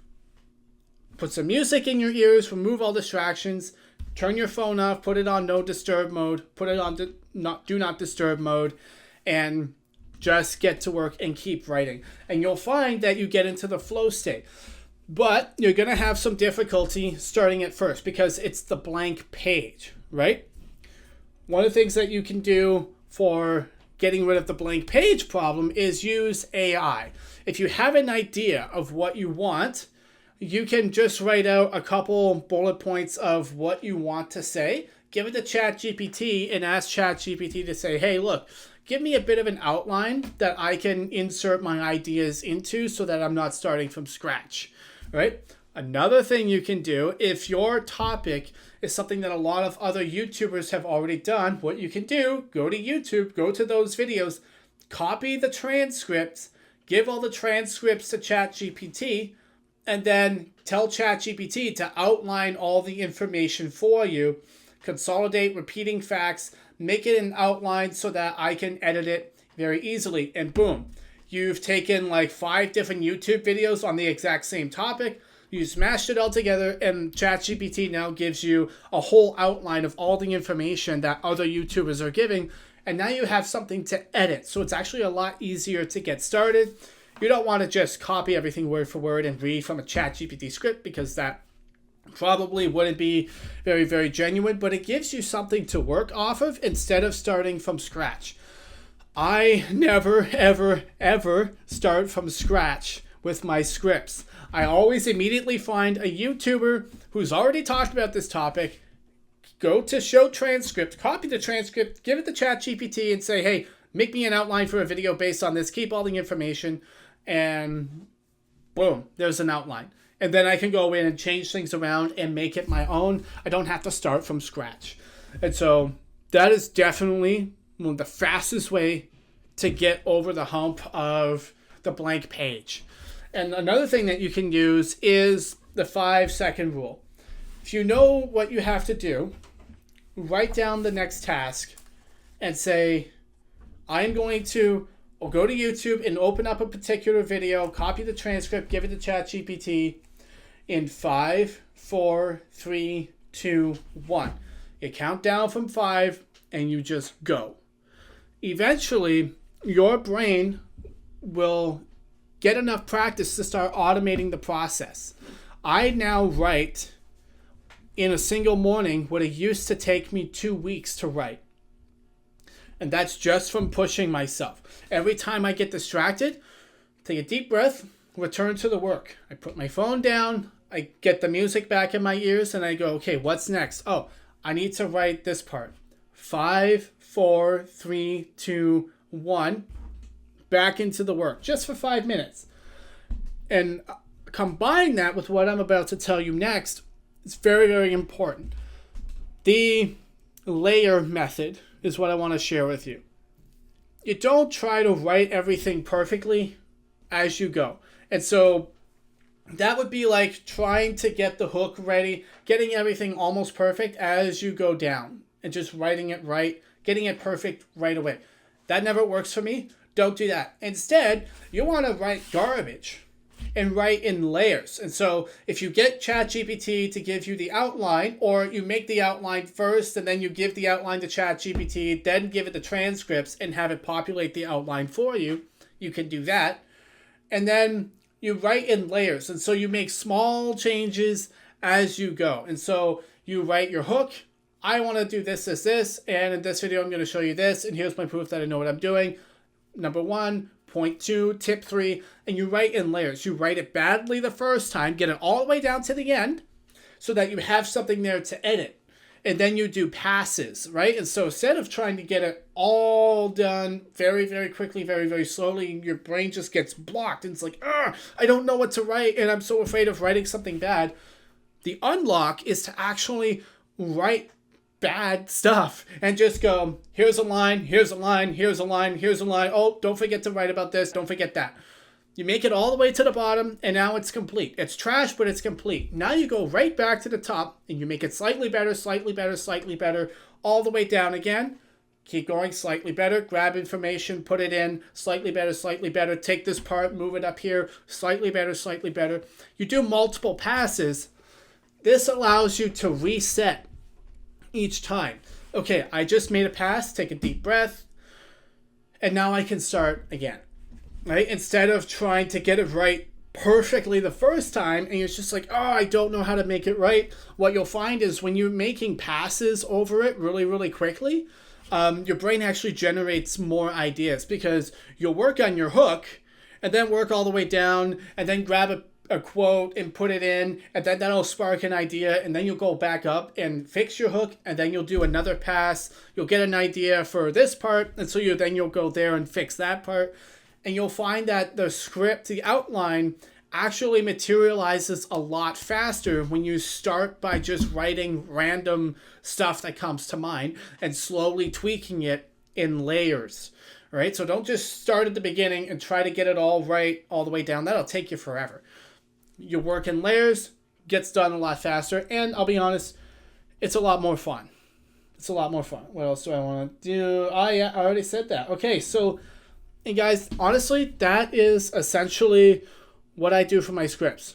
I use Google Docs. Sometimes I use Trello, depending on what it is, but normally, if I know it's a topic that other people have already talked about, I'm going to go find those YouTube videos. I'm going to take the transcript. I'm going to take like 5 minutes to write an outline of what I want to say. I'm going to give that outline to ChatGPT, and then tell ChatGPT, hey, here's the outline. I'm going to give you a bunch of transcripts from other YouTube videos. Take the information from those videos and use it to populate the outline that I gave you. Boom, outline. And then I just do a couple passes over it, add my personality to it, remove the stuff that's not genuine, remove the stuff that I actually don't believe in or don't want to talk about, fix things up. Spend way more time than usual on my hook to make sure that I got proper intrigue, proper delivery, proper curiosity, make sure everything actually hits those notes. That's about it. I don't do word for word. I just do thought for thought bullet points so that when I'm performing for the camera, I can just check really quick and give it to you guys. And honestly, that's it. You will have a much better go of it if you just stick to that method as opposed to, trying to write everything out word for word, starting from scratch. And yeah, that'll take you forever and you won't get your video done. But if you're stressed for time, you gotta hack. You gotta do things a little bit more unconventionally. You gotta get it 80% the way there so that you can actually get a video out during the week. Are you tired of being underwhelmed by your thumbnails and your ability to make them? Is your background not good enough for a YouTube thumbnail? Well, fear not, because I'm going to show you how to turn this terrible background photo into an actually serviceable thumbnail that can actually work for your channel, and you can be able to do it in under 30 minutes. Now, this video is just for beginners, but if you're looking for more advanced thumbnail techniques, not only have I created a whole course on how to do YouTube from start to finish, but I have also created as a bonus advanced thumbnail design and strategy. This is the first one that I will be teaching you guys, and it just got 2,400 views in the first 24 hours on my uncle's channel and about almost 200 hours worth of watch time. This thumbnail is definitely a winner. It definitely works, and I'll be teaching it to you guys. Click the link in the description. Now I'm going to walk you through how to make your thumbnails. Before I get to the tutorial, I need to show you some theory. So get your pen and papers out. This is what you're going to want to write down. Now, thumbnails matter because if nobody clicks on your video, it doesn't matter how good the editing is, and nothing matters except getting people to click on your video. And so you should not be spending hours and hours and hours editing your video and working on the setup and the lights if you don't spend hours and hours and hours and hours working on your thumbnail. All right, your thumbnail is the most important part, because if nobody clicks on it, none of the other work will matter, right? And so you need to have a good topic idea, a good thumbnail, good title, and a good hook before you even get to editing, right? And so that is why thumbnails matter, okay? It determines 50%, at least maybe even 100% of your video's success, all right? And so we need to make sure that we're making these in a very specific way so that they compel people to click, all right? So you should be making these first. There is no reason for you to make a whole video and do a whole bunch of editing if you haven't even made a good thumbnail and you're not sure if people are actually going to click on the video or not. Always choose a good topic, make a good thumbnail and a good title first, and then you can make a good video. But first, we need to talk a little bit about the curiosity gap. I think I mentioned that a little bit already in titles, but basically, you need to create some tension for the viewers and how they become curious and want to click on your video, right? People are always clicking on videos to get satisfied for something, right? And so you need to give them a promise. And so you should never just put what's in the title in the thumbnail because, well, that's wasted space, right? You always want to use the thumbnail space to say extra words that can sort of create more of a curiosity gap and a more compelling question. There's always a question in someone's mind or a promise. Okay? You promise them that if they click on this video, they're going to see whatever's in your thumbnail, or they're going to be told a story, or they're going to get a specific result. Especially with, high converting thumbnails, you have, moment. You're either promising them a moment, a story, results, or a transformation, right? And so write these down and decide for yourself what kind of thumbnail are you going to make? Are you promising them results?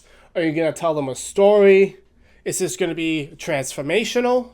Like what is it, right? And so, because these are the core areas that will compel people to click. One sec. Another one is novelty thumbnails. You want to show them something new or unusual. These are things that you can use to make better thumbnails. And you want to make sure that you actually have like some sort of idea of these, like what purpose does your thumbnail actually serve, so that you can make sure that you're actually targeting your specific audience. All right. And so our brain constantly filters out noise. And so you need to use a couple of things to make sure to stop people from scrolling, because a lot of people, they just watch YouTube on their phones nowadays. And so it's a couple of things that you can do to stop scrolling. Faces work really, really well, especially with famous faces. And so if there are very popular people in your niche, you can do something what's called authority hacking and put a very famous face in your thumbnail, and maybe create a curiosity gap, such as so-and-so's method exposed, or critiquing so-and-so's ideas, or something like that. And again, this also filters into familiarity bias. If there's celebrities or people that everyone already knows in your niche, definitely find a way to incorporate that into the thumbnail, and that can be the angle from which you approach the actual topic, right? You don't have to just change the whole topic of your video and orient it around it. But if someone famous has spoken on this particular topic that you're trying to share with your video, you can use their face and a question of whether or not they're right or wrong or something like that as a jumping on point to then say what you want to say, right? Big numbers. And so, especially for stories, or this would apply to the stock market or the crypto market or things like that. People want to see big numbers. And of course you have motion and action. You can see this in Mr. Beast thumbnails a lot. And then of course there's emotion. And of course you want to have good color and novelty. And so these are things that you can use to stop people from scrolling. You want good color, you want faces, you want motion, action, novelty. You don't have to have all of them, but you definitely want to make sure you're having some of them in your thumbnails. And so let's go through the basics of designs. I see a lot of really bad thumbnails. And so you want to make sure that you have the content. You either have main characters, supporting elements, but you only want to include what's necessary. Do not put emojis in your thumbnails. Don't put more than 4 or 5 words, generally speaking.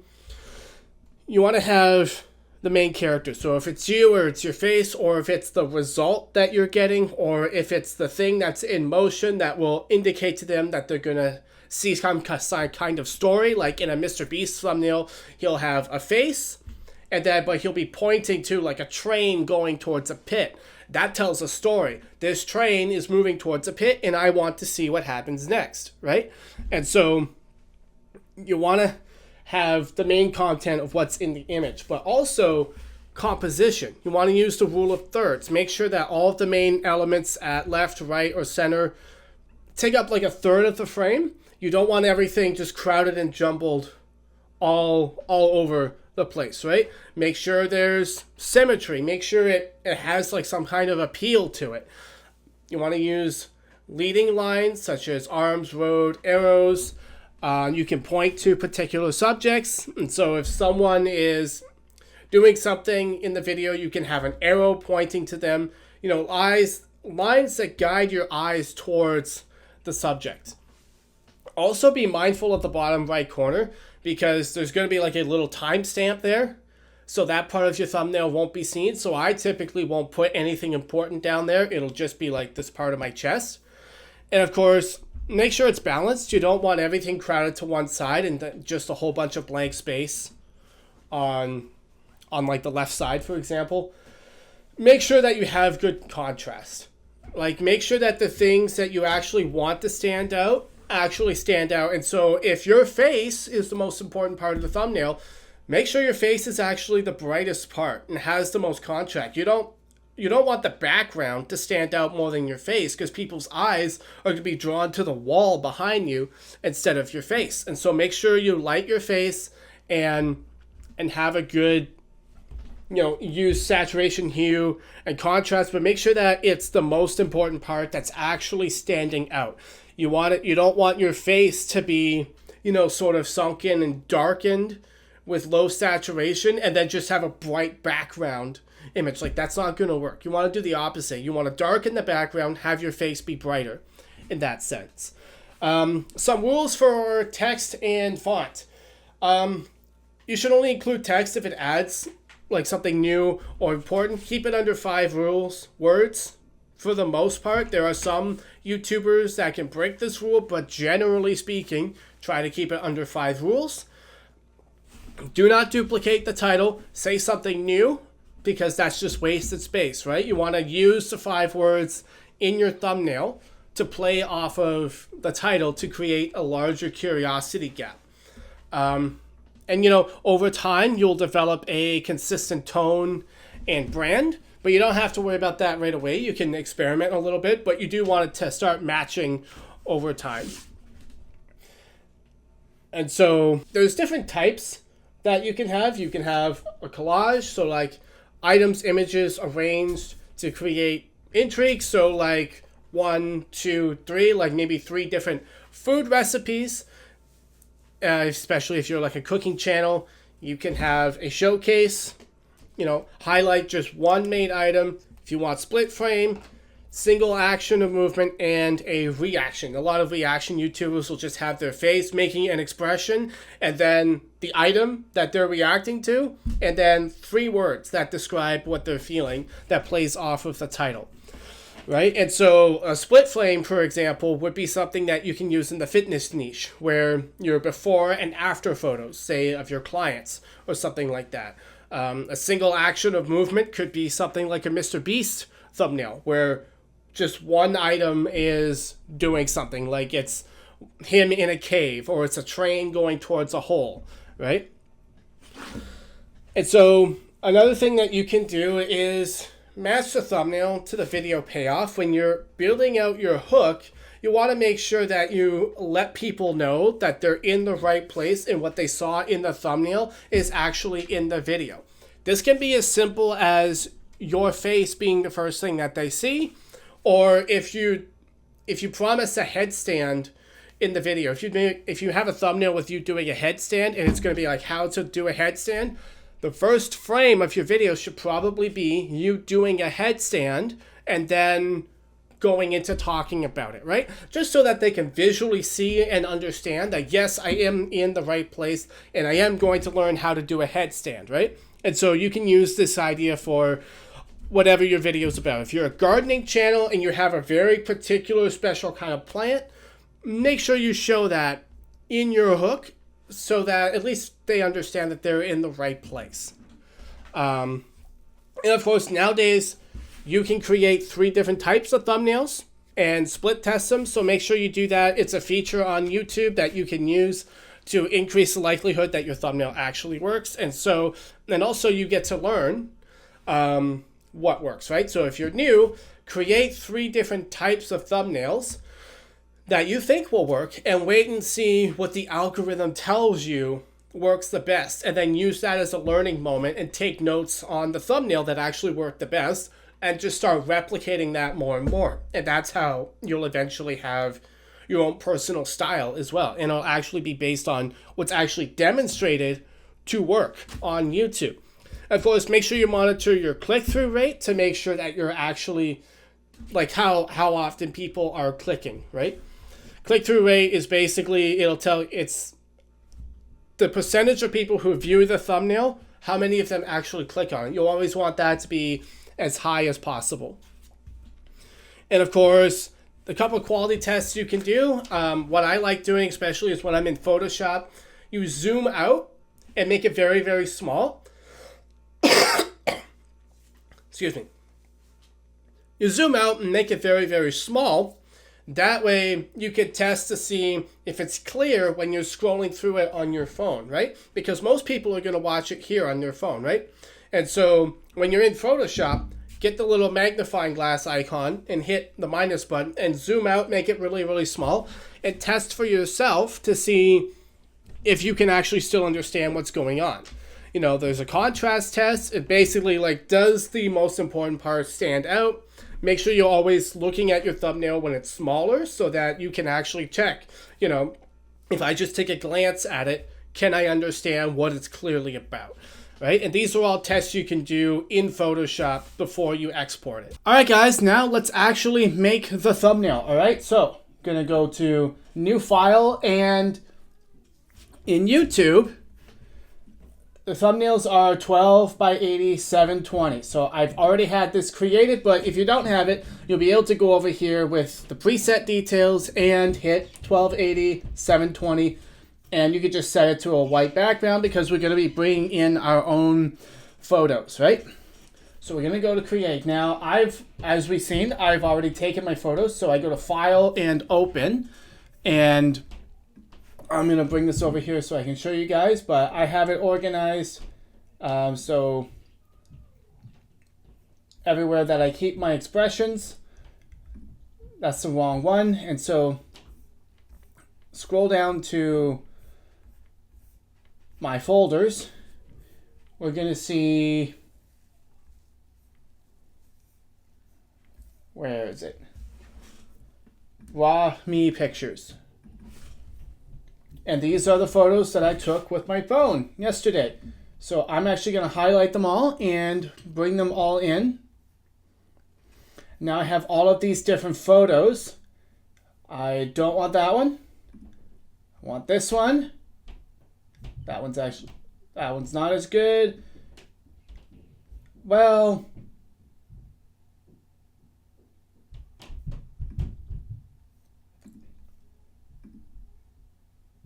I think I'm going to go with this one. Get rid of that one. So, step 1, okay, we got to understand what it is that we're doing here, obviously. And so, just going to make sure that this is all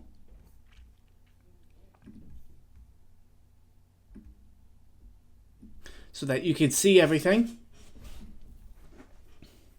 Okay, so the first thing you need to do is you're going to have to unlock this photo.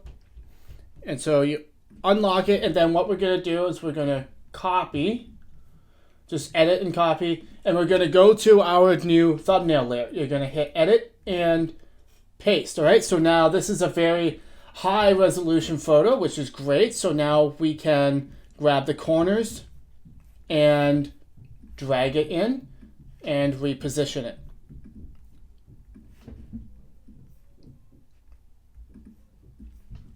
Come on.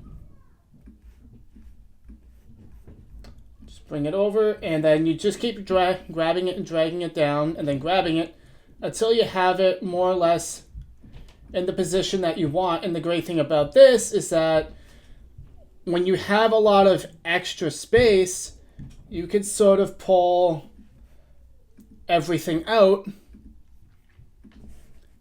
so that everything kind of fits nicely into the thumbnail frame. And so I don't have to worry about having a big gap over here because I can grab it and pull it out a bit more, and it will all sort of fit nicely into there. And so now what I have is a nice photo of me pointing at where there will soon be text. Now, something really important to understand is that you might not have the best control of your lighting. And so you might want to make adjustments to your face, and you might want to have different lighting adjustments in the background. So what we can actually do is we can actually do a little trick I'm going to show you where we actually create more depth and nuance to the photo with some very, very easy tricks. And so basically right click and on the layer that you've just made, and that is duplicate layer. I'm going to hit OK. And now I have a duplicated layer. Now you go to the top layer, which is layer copy, click on it, and then go over to the left over here, and you're going to find object selection tool. Now what this tool does is it will select objects for you. Click on yourself, and what this does is it now makes a selection of you. Now you want to do this after you have yourself centered in the right place, or at the very least you have brought it in slightly smaller so that you can expand it and make adjustments later, because it only selects what is visible, right? Now, if it makes an improper selection, what you can do is go to select and go down to edit in quick mask mode. What that will allow you to do is actually go over to zoom in, and see, it has actually failed to select certain parts of my head here. And so that will come through and it'll look like there are these random, spots on my head. So what I can do is I can actually take my paintbrush tool and make sure that all of the edges of my person, of me, I guess, are properly selected, and I can manually adjust with the paintbrush. I can manually adjust everything that is selected so that even if the AI makes a mistake, I can still have a relatively smooth connection. Okay, I like what it did with my beard here. That's all pretty good. It's accurate on my shoulders, and that's pretty good. Lost a little bit of my ear. I can bring that back. And for the most part, this is going to be very, very good once it is, zoomed out. So I can go back to the zoom out, the little magnifying glass down here, hit the negative and zoom back out. This is a much better, more solid connection. I can feather it and make any sort of alterations that I want. And so now we're going to basically uncheck the edit in quick mask mode. And so now it's back to normal. What we can do now, and I'm going to get rid of the first layer, is you go to select and you select inverse. And now you just hit delete on your keyboard. And now it has deleted everything else outside of you. What's great about this is now you can do like photo adjustments to yourself without changing the background. And so now I go up to select and press deselect, and now I can make alterations to each layer individually, the background and the front. Oh, and by the way, if you click on your front, the second layer, the copy layer, and move yourself around, it's going to do this, right? You don't want to do that. If you want to make adjustments and change them and keep them both synced together, all you have to do is notice over here on the right where it's selected, hit shift and you can select the background layer as well. So now both are selected, and I can now make adjustments to both of them, and they are both in sync. Very, very useful. And just so you don't get tripped up on that, if once you create both layers, you're gonna have to make sure that when you move them, they're both in sync, or else you're gonna have different, or else it's gonna look like I just showed you, and that's not really good. So now what we can do is we can edit the background. So if we select the background, I'm going to show you guys, I'm going to do it two ways. I'm going to show you the easiest way, and I'm going to show you a slightly more advanced trick that will help you make more nuanced decisions with your video photo editing. So you're going to go up, as long as you have the background layer selected, we're going to go up to filter. I'm going to go down to camera raw filter, and this was going to bring up the first layer. Now don't worry about it editing me in this photo, because I have another picture of me layered on top of that will take care of all of that. So what if I want the background to be more saturated? I can do that. I don't really want it that saturated though. If I feel like the background is too bright, I can lower the exposure, I can increase it. So I'm actually going to decrease the exposure a little bit, increase the contrast, increase a bit of the highlights. I'm going to increase the shadows, increase the whites, increase the blacks just a little bit. And I also feel like it's a bit too yellow. I would have preferred my camera bring in a bit more of the cooler tones of the room. And so I can go to temperature right here and slide it a little bit more towards the blue. Now, if I slide it all the way, it's going to be very, very blue. But this is an easy way for you to sort of, compensate temperature-wise. You don't want to be too heavy-handed with it, because then it becomes blatant, but you can make some slight adjustments here. And so this is where it's at. Normally, I can bring it down just a little bit. I think -8 is pretty nice. It's not too blatant. And so you can remove all the texture, and then you can increase textures as well. And so I'm going to leave texture right where it is, because this is a background. It doesn't need to be that big of a deal. But what's also interesting is you have things like dehaze, where I can make it hazier, or I can make it like very, very, very non-hazy. So depending on the kind of background you have, you might want to blur it or make it stand out just a little bit more. I tend to not worry about this too much. We're going to get into sharpening and noise reduction in a little bit, because that's going to play a huge role in what we do on our face. So for the background, typically I just want to adjust the lighting a little bit, adjust the temperature, maybe bring up the vibrance a little bit, and maybe get rid of some of the green tint and move just a little bit towards magenta. And now, as you can see, the background is slightly changed. It's a bit more contrast. It's a bit sharper. The colors pop just a little bit more. But it has not changed my face, because I made the second layer. See, if I turn off the view on the second layer, you can see that it has made additions to my face. But this is what it was like before. And so now, what I'm going to do is I'm going to go up to my second layer. And I'm going to show you guys, if you go down here to the right here, and just notice you can't quite see it.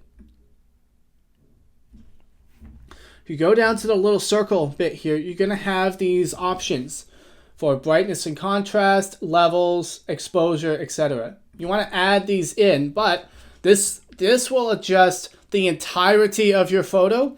You don't want that. You want to make specific adjustments to your face. So we're going to hold Option on a Mac and click. And so now it's locked to my face. So when I click it and go up here, it's only changing my face. And so now I can make my face a little bit brighter and have a bit more contrast, making it stand out more from the background of my room. And we can make another addition. We can add some levels. And again, hold Option and anchor it down.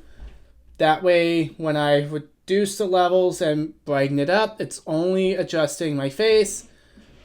I can bring it in and make my shirt and crush the blacks. We don't want to go too far. So I'm going to bring the black level in, make it a bit darker, but I don't want to lose the light tones on my shirt.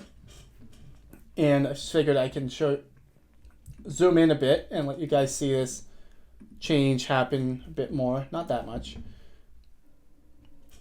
And so when I'm adjusting the levels, it'll change the way my face is perceived and the way my shirt is perceived. I can dial this back and make the highlights a little bit higher. Nothing much too crazy, but now we can see that it's definitely popping from the background a bit more. I did a little bit of work to darken the background, and then I've done some work to make my face shine a bit more. We're going to add some hue and saturation. Again, hit Option, down, and we're going to increase the saturation, not by too much, but we're going to increase it just a little bit. And then what we can do is we can go to exposure and bring that in. I will increase exposure just a tiny bit, but so far I think this is going really, really good. So that's another advanced technique that you can use. Now, I'm not, and this is where you're going to have to start paying attention to like beard hair. If you have like hair on your neck, you might want to shave that a little bit further, because it can definitely come through in this photo and just sort of adjust and be something that you have to think about. And so now, once again, I'm going to go over and select this layer and go up to filter, and I'm actually going to reduce some of the texture in my face. I want it to be very simple, very clean. I'm not going to mess with exposure, contrast, and highlights because I've already adjusted that. But in terms of texture, I can reduce texture, I can increase it. I'm actually going to bring the texture down a little bit, but I'm going to increase the clarity to get just a bit more sharpness in the lines on my face so that they're very clearly seen and visible on YouTube. Because remember, people tend to watch YouTube on their phones a lot, right? And so we're going to increase the clarity a little bit. Now this is where it gets really cool. We can do noise reduction. This will smooth out a lot of my face. Now if you do it too much, it will make it look really cartoony. It's up to you. You know, Mr. Beast has it looking really cartoony. It's kind of up to you how you want it to look. I'm going to go medium. I'm going to smooth it out a little bit. Do a bit more sharpening so that some of the contrast in my face sticks out. But generally, you're going to have some noise reduction and some color noise reduction. I'm going to add that. And once we add that to what we already had, now we can see my face is a lot smoother. It stands out more, and it sticks out a lot better from the background, right? And of course, if I want to make adjustments, because the camera raw filter, that's destructive. So you can't just go back and change that now, right? But what I can do with these ones that I added, I can always come back up and make adjustments and change it a little bit. If I want it a little bit brighter, it's a little bit brighter. And that's very, very, very useful. A bit more advanced, takes a bit more time, but it's a lot more useful. Now, another tip you can do to create some distance between yourself and your background is right click on this layer here, right click on it and go to blending options. In blending options, what you will see is a lot of different options. If you go to outer glow, now this is already not doing what I want because oh, I know why it's doing that. Okay. Cancel. Let me fix this really quick because it's doing an outer glow on even the extra stuff. So I'm going to delete.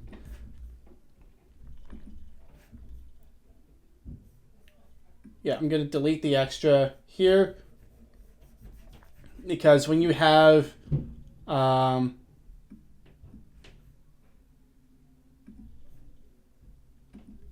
extra stuff like this, that will affect the glow as well. And so now what I have here, I go to blending options, and we can't really see it anymore, except for right there, but I'll fix that in a second.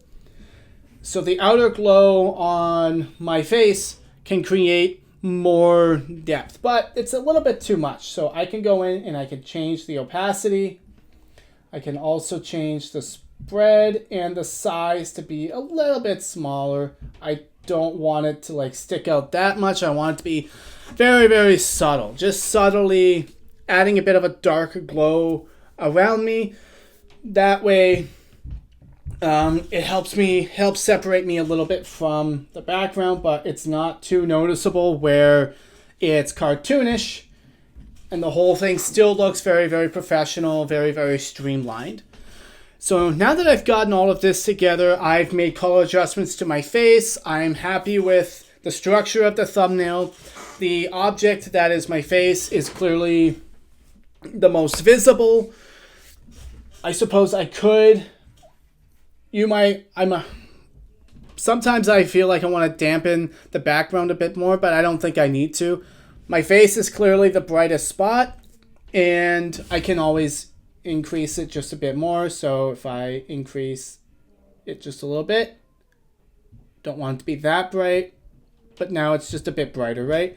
And I can always go into hue and saturation and saturate it just a tiny bit more, but not too much. I can always increase the contrast just a little bit. And so now that we have this template, this base layer all built out and made, it's time to add, our text. And so what we can do very, very simply is we go down to the text tool and click and just add our text. And so do this now, or how about, and you don't want your text to be on the thumbnail to be exactly the same as what's in the title, right? You want to create that curiosity gap. So if I have a thumbnail that says, this is how I grew my YouTube channel very, very easily, I can do something like what about this works every down time, or I can get rid of this. And so this way, if my video is about a new method to growing your channel, I have works every time. Now I go over to the top here with the move tool. I can grab this and I can grow it. I can grow my text to be much larger and take up a bit more space. Now, you might not like how it's spaced out, and so there are ways to take care of that. But for now, what we can do is right-click, and again, go to blending options and outer glow. This is very, very useful for just making your text stick out from the background, but you don't have to have these weird outlines or anything like that. And it actually stands out very, very nicely. And so then it's really just up to your personal taste, how you want it to work, how you want it to look. So this is very, very basic, very easy way to set up your thumbnail. The things that I've shown you here will allow you to help it look professional, help it look simple, and it's a great way to just have 3 letters, and it's very, very simple, right? You have a background, you have your face, which is brighter than the background, so it sticks out more, and my finger is pointing to 3 words that stand out relatively well. I'll show you guys later how to make them stand out even more, but this is more or less the basics, the beginnings of how to build the thumbnail, right? And so one of the things that I do is that I actually build out a whole thumbnail template where I will just set all of these to no view and turn all of this off. I will keep all of it down here so I can always turn it on and mix and match and move things around. But now what we're going to do is we're actually going to use this photo.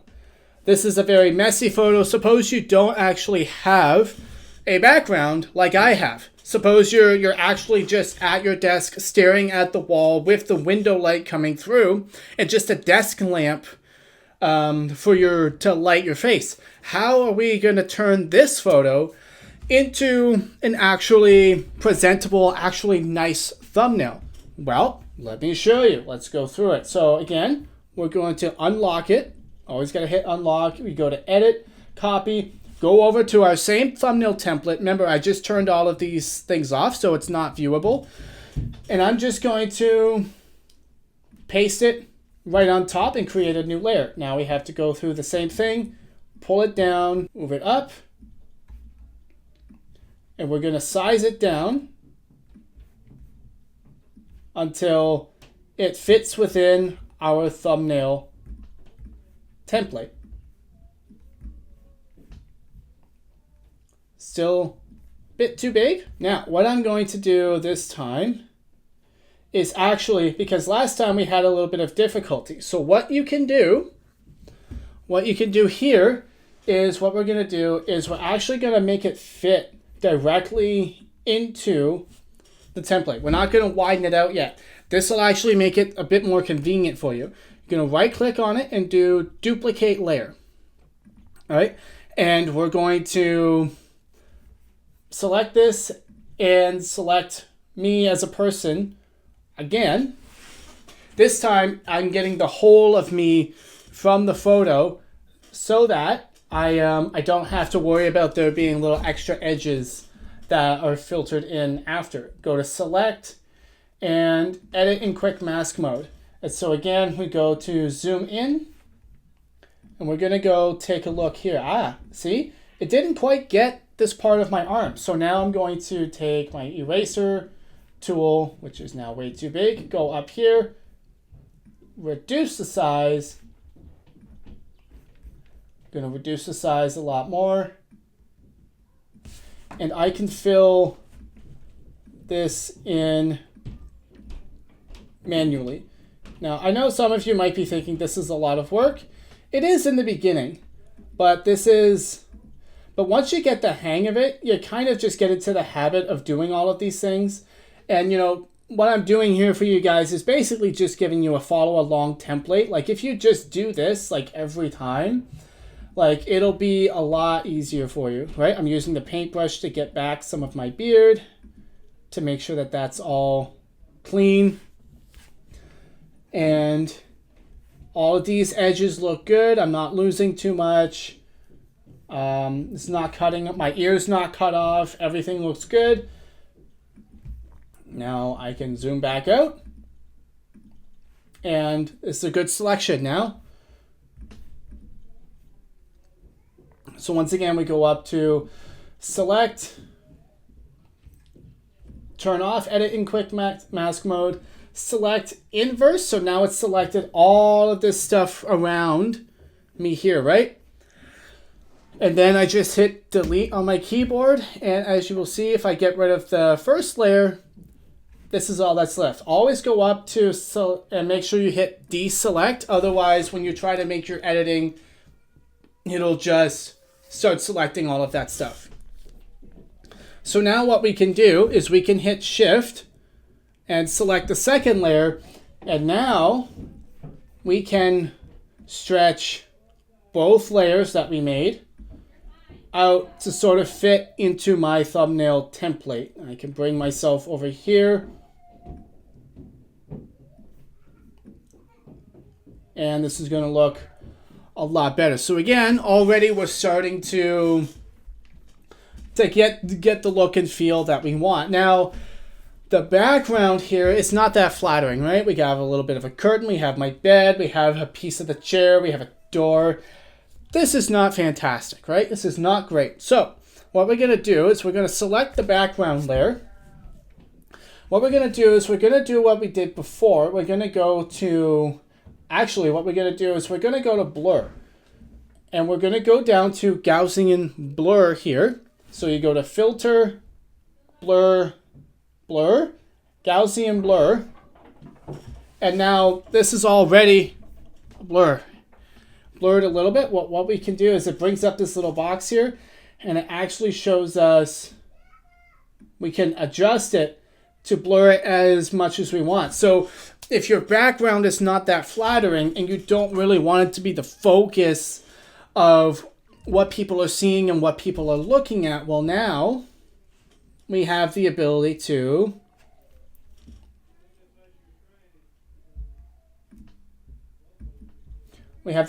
blur it out and make it less blurry, right? I mean, less visible. And so this will help make sure that, you know, a lot of the less flattering things just kind of goes away into the background.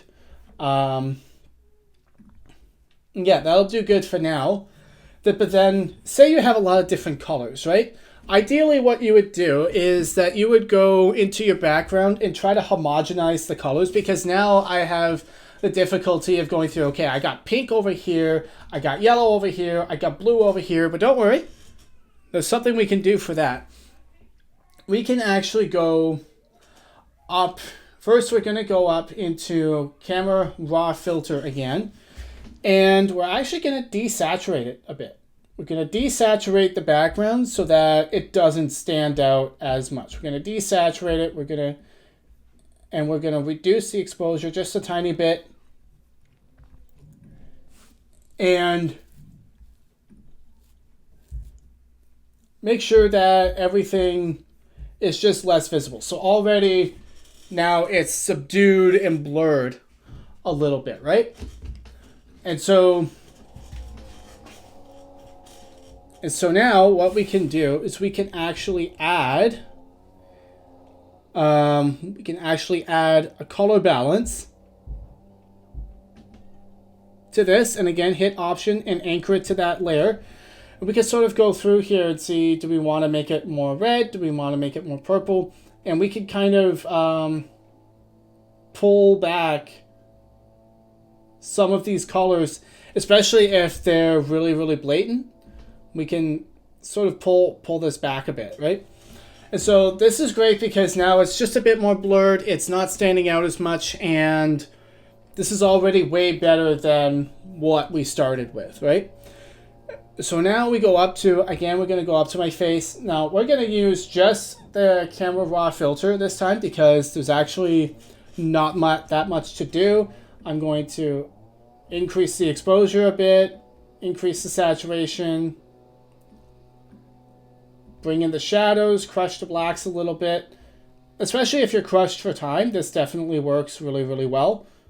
I can increase my saturation a little bit to help me stand out a bit from the background, and I can increase the blue temperature to cut back on some of the white, the yellows. I can increase the vibrance. Go down to texture. I want to reduce texture just a little bit to make sure that my beard is not standing out too much. I can actually increase clarity to get some of the lines in my face, make sure that they're very, very visible. And then I can go down to noise reduction, kind of just smooth out the less flattering parts of my face and increase the sharpness a little bit so that now my face stands out a little bit more. It looks good, and now we have something for us to build our text into. And so now what we're going to do this time, so we're actually going to take a bit more of an advanced strategy to our text and making that stand out even more and making that look a little bit better, right? And so what we're actually going to do is we're going to actually make individual text blocks. And so we're going to do first works. And again, we're going to be done with that, and then we're actually going to start again and do every, and then we're going to make a new one, time, exclamation point, right? And so now we have these three text layers that we can adjust individually so that we can actually make the spacing exactly what we want it to be.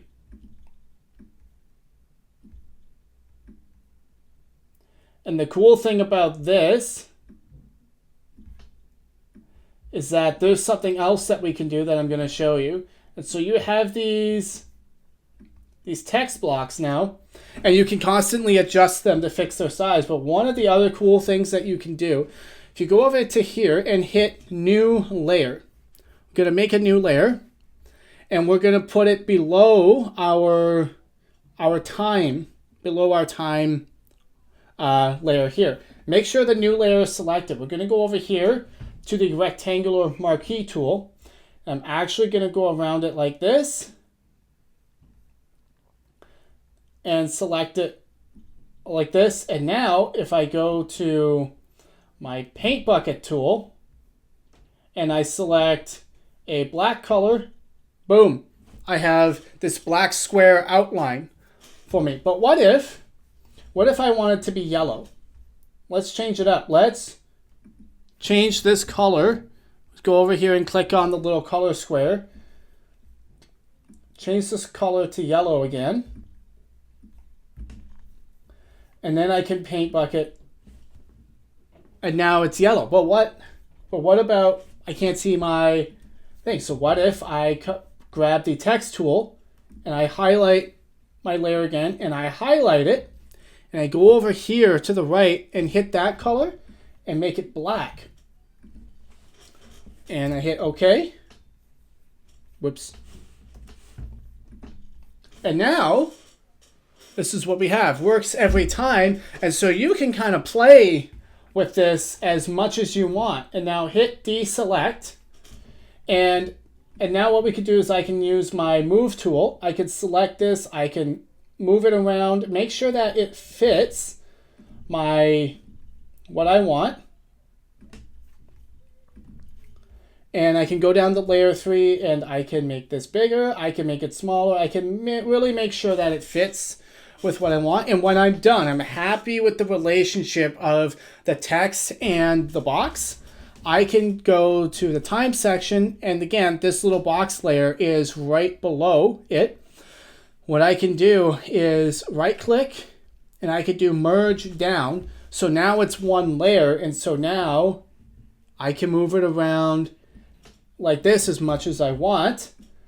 And then what I can do is I can right click on it again, go down to blending options and do outer glow and have it glowing a little bit. See that? And I can make adjustments to the glow and how it looks. And so now I have this thing here, and it's also, not only is it blocking out a lot of the unsavory parts of my background that I maybe didn't want to be in, but now I can have, I can do something different for each word. I can make it custom, right? And so what if I want works to be a little bit smaller? I'm going to put this up here, and I want works to only have a blending option. Outer glow, that works really well because it's smaller. And then what I can have here is I can go to every, right click, new layer. And I'm going to drag it down below every. I'm going to take the marquee tool, select over it like this, have that selection. And now what I can do, say if I wanted to have a little bit of contrast, I could make the background black, right? And so now it stands out a lot more. And again, I'm already happy with the way that it's spaced out. So right click, merge down, and now I have this part that I can move. Just make sure to hit deselect. Deselect so we don't keep having that selection. But I can make this slightly bigger if I want to. I can grab this one and move it down. I can have this one right here. And again, right click, blending options, and I can create a little bit more of an outer glow here. And now suddenly I have quite a flattering thumbnail. It's very simple. The text is easy to read. The cluttered background is reduced. My face is brighter. The saturation looks good. It's a bit smoother. Now I can kind of go through here and again, make some adjustments. So if I hit Shift, I'm going to grab all three of these layers and I'm actually going to make myself a little bit bigger. Move this around. I think I want myself to be a bit bigger still. Just because I don't want, because the background here is not that flattering, right? So I'd rather have myself be bigger, the nice part be bigger. And then I can just grab each of these individually, say I want this. I have a lot of dead space over here, so what I can do is I can actually grow this out a little bit. Works and hit enter to solidify it. I can bring this out a little bit.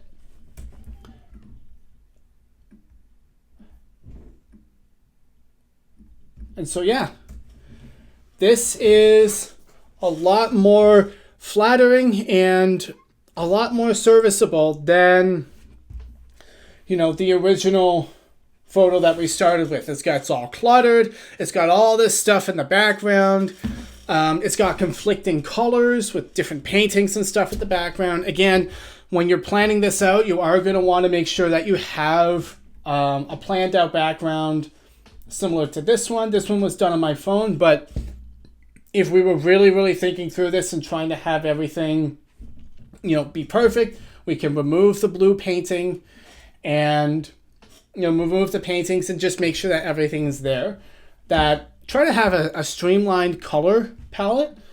But if you're just getting started and this is the kind of background that you're working with, you can definitely turn it into something that is actually quite serviceable. It follows the rules of thumbnails, and you don't actually really have to be ashamed of that too much. So that is the completion of the beginning of my thumbnail tutorials. This is how I make very, very simple thumbnails very, very quickly. Again, it seems like a lot, but once you practice it a couple times, you're going to get the hang of it, and this won't take you any more than an hour to 30 minutes to build out these thumbnails, especially when you have your templates and your pictures of yourself already created, easily to be dragged and dropped in here. That'll make it so much more easy, but we're going to talk about that a little bit later. Thank you so much for being here, guys. Make sure you click the link in the description and check out the course. I think it's really, really good. You guys are really going to like it. All right, guys, now I am going to show you exactly how to set up your YouTube studio. You have a couple different options that we're going to go through, but the first one that I want to show you that is really cool is I'm actually going to show you how I can turn my camera on my phone into a webcam. And as you can see, my phone is actually recording on this video right now as we speak, which is really, really cool. And so the way that you would do this is you would use an app called Camo app. And you download it and you see you get this whole special software right here. As you can see, you get this on your laptop and your phone. It's completely free. And then you would just put your phone right there where the camera is and you would mount it.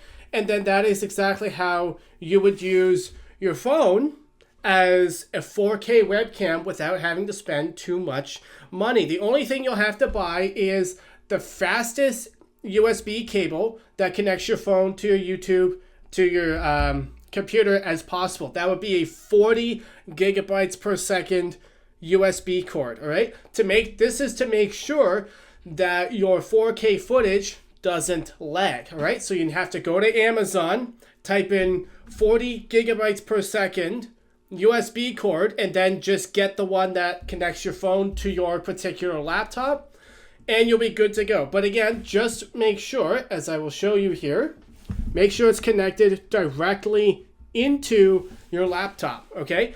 Because if you have a dongle, the dongle might not be rated for 4K footage. It might not be fast enough, and it will slow down the speed of your video. Whereas I can show you here again, if I do 1, 2, 3, 4, 5. You see it's not lagging, and that is because I have a high-speed USB cable connecting my phone to my laptop, so my 4K footage doesn't lag.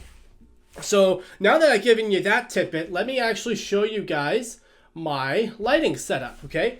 And so to get the setup that I currently have, I have a softbox light and a softbox light here. And this is what is known as the 3-point lighting system. I have one light back there, one light here, and one light there. I get light on both angles of my face, and that is a 3-point lighting system. I also use a desk lamp, as you can see, just to give an extra little bit of shine to my face. And so that is essentially the first lighting setup that I want to show you guys. You have 1, 2, and maybe a little extra one right there, depending on your taste. And then 3 lights, just one for the background. This helps create depth between me and the back of the room. And of course, because I'm recording this shot on my OBSBot, webcam, that also comes with some free software. Well, the camera's not free, but it comes with software here, and you can adjust the shutter speed, ISO, and things like that to create a different sort of feel and a different look for your video. So that's the first part of that. However, what I want to show you now, I'm actually going to change all of this up, and I'm going to turn these soft boxes off and use only desk lamps to show you that you don't actually need to go out and purchase softbox lights like this. You can actually only use a desk lamp, and I'm going to show you how to do that right now. So don't mind me. I'm going to turn this off, turn this one off, and now I'm actually going to go back here and change the color to blue, but I'm going to spin them around so they light up more of the wall instead. So now we have a problem. Now the background is really, really pretty. It's really nice, but we have an issue. The issue is you can't really see me, obviously. And now I'm using just a desk lamp in order to light up this side of my face. Now what if I turn this one off? Instead, I turn on this one that is right above me, and I turn it down a little bit.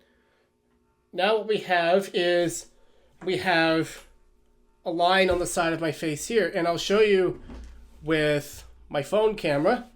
So you can see it's this light, this little desk lamp that I got. And also, while I'm showing you guys, put tinfoil on your windows. That will give you complete control of the lighting in your room. And I just have this light here, but I also have this little lamp right here that is mounted to... And so now what I have is these 2 lights and this light, and the 2 soft boxes are off. And that actually gives me a pretty decent picture. Now, this is a little blown out. I don't like the way that it's all white around here. So what I can do now is, I can show you right here. I can go to my OBSBot webcam, and I can actually lower the shutter speed a little bit. Actually going to increase it to 160 and then drop the ISO way down. And now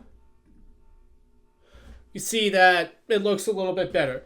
And the thing is, what I'm trying to show you guys here is that you don't have to run out and buy really, really expensive lights. You can actually get some cheap lights, preferably the adjustable ones that you can find on Amazon. See, I have a reading lamp here. It gives this nice outline to my face here. See, I turn it off. The back of my head is just dark, not very nice. I turn it on. Now I have a nice outline, and I have this one light right here that is now giving the majority of lighting to my face. And the reason that this looks a lot different than the soft boxes is actually due to the type of light. This is very hard, aggressive sort of light. With the soft boxes, they just light up the whole room and drown out all of the background light. So it's a very washed out sort of feel. But now, if I turn on this other lamp here, the room has a bit more of a dynamic feel. These are harder lights, also much cheaper lights. I'm talking like $14. And so you can actually get a pretty decent YouTube studio setup for relatively cheap, and then you just tweak it a little bit and mess around with the settings on whatever webcam you have. If you're going to use Camo app, which I believe is free, it does have a watermark on it, but you could just expand it in OBS so that you can't see it. And so now I've shown you, you can use just a high-speed USB cable for your phone to be a webcam for free after you buy the cable. Just purchase a decent mic. I'm using the Yeti, the Blue Yeti mic. It's about $100. You have your laptop, and then you can actually get just cheap lights on Amazon, a few cheap lights at Walmart, and just those lights are on Amazon as well. I think they're only like $45. And you can actually start getting some pretty interesting dynamics in your own room for not that much money. The important thing is the speed of the 4K footage. So make sure you actually get a good 4K cable. 40 gigabytes per second is the fastest USB cables. So make sure you get one of those. And then on top of that, what you need to do is you need to make sure that the back of your room is actually kind of clean. Notice there's no clutter on the top here.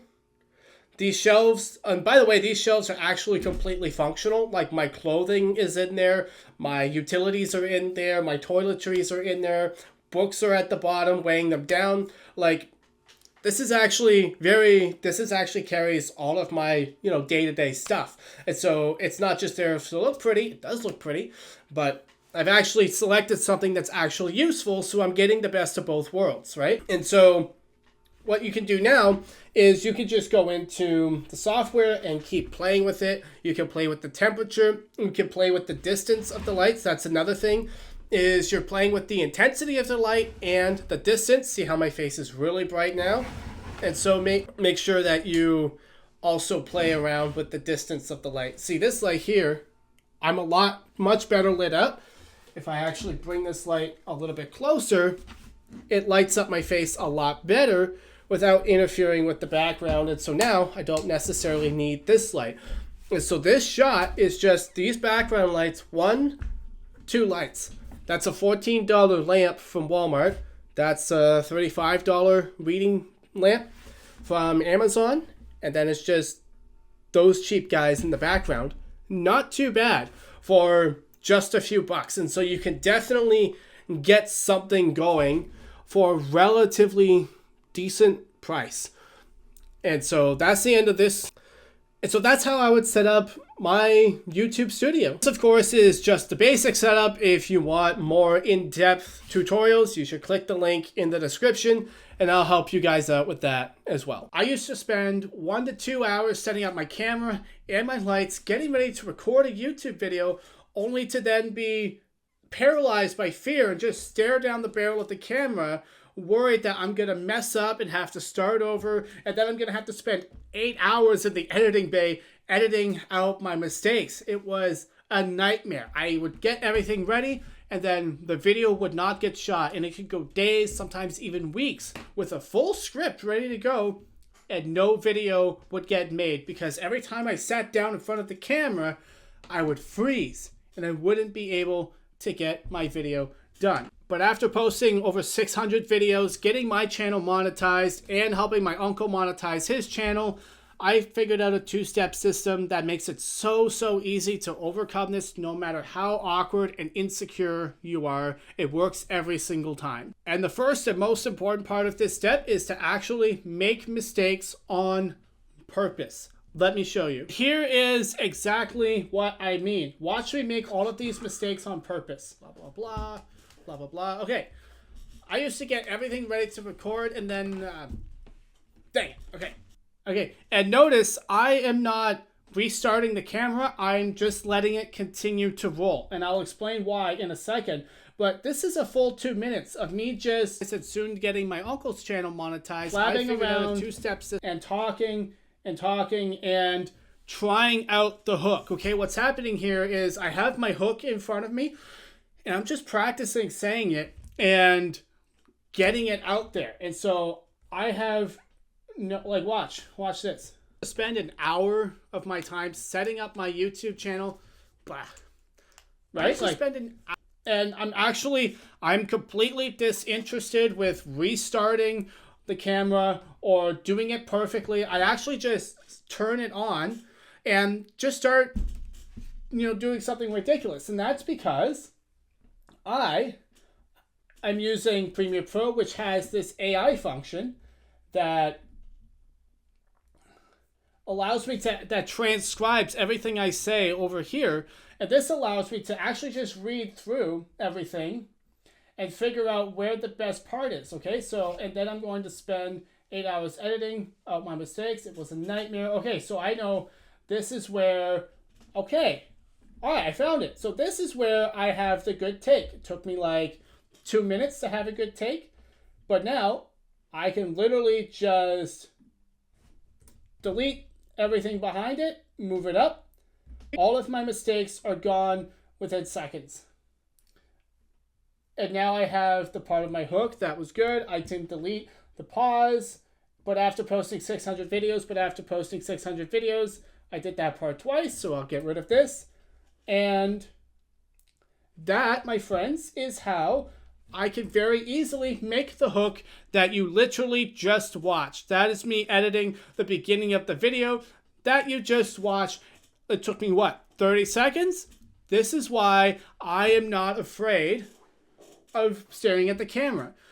Because whenever I get that insecurity, I literally just turn it on and start blabbing to the camera and saying stuff. Because what happens is this acclimatizes the mind. It gets it revved up. It gets it going. So if you got to take 5 minutes to just blab to the camera about whatever, just to get yourself warmed up and in the zone, that's fine. You can use AI to cut it out in 2 seconds. You don't have to restart the camera. You don't have to restart. You could just keep on making mistakes and getting ready until you get your hook ready. By the time then, you're ready to just flow through the video.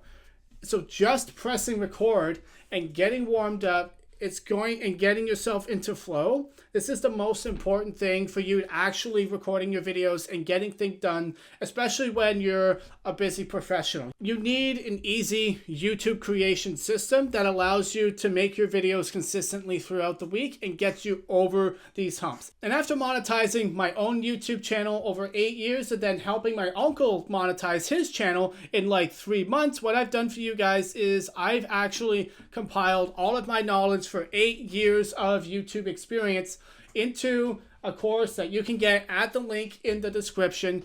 I will teach you everything I know on how to set up your channel, how to pick your topics, how to actually make your videos in a system that doesn't burn you out and allows you to post consistently and consistently grow your channel in less than 10 hours of work a week, so that you can actually have a real shot at quitting your job one day because you've actually posted videos, you've actually grown, and you've actually learned.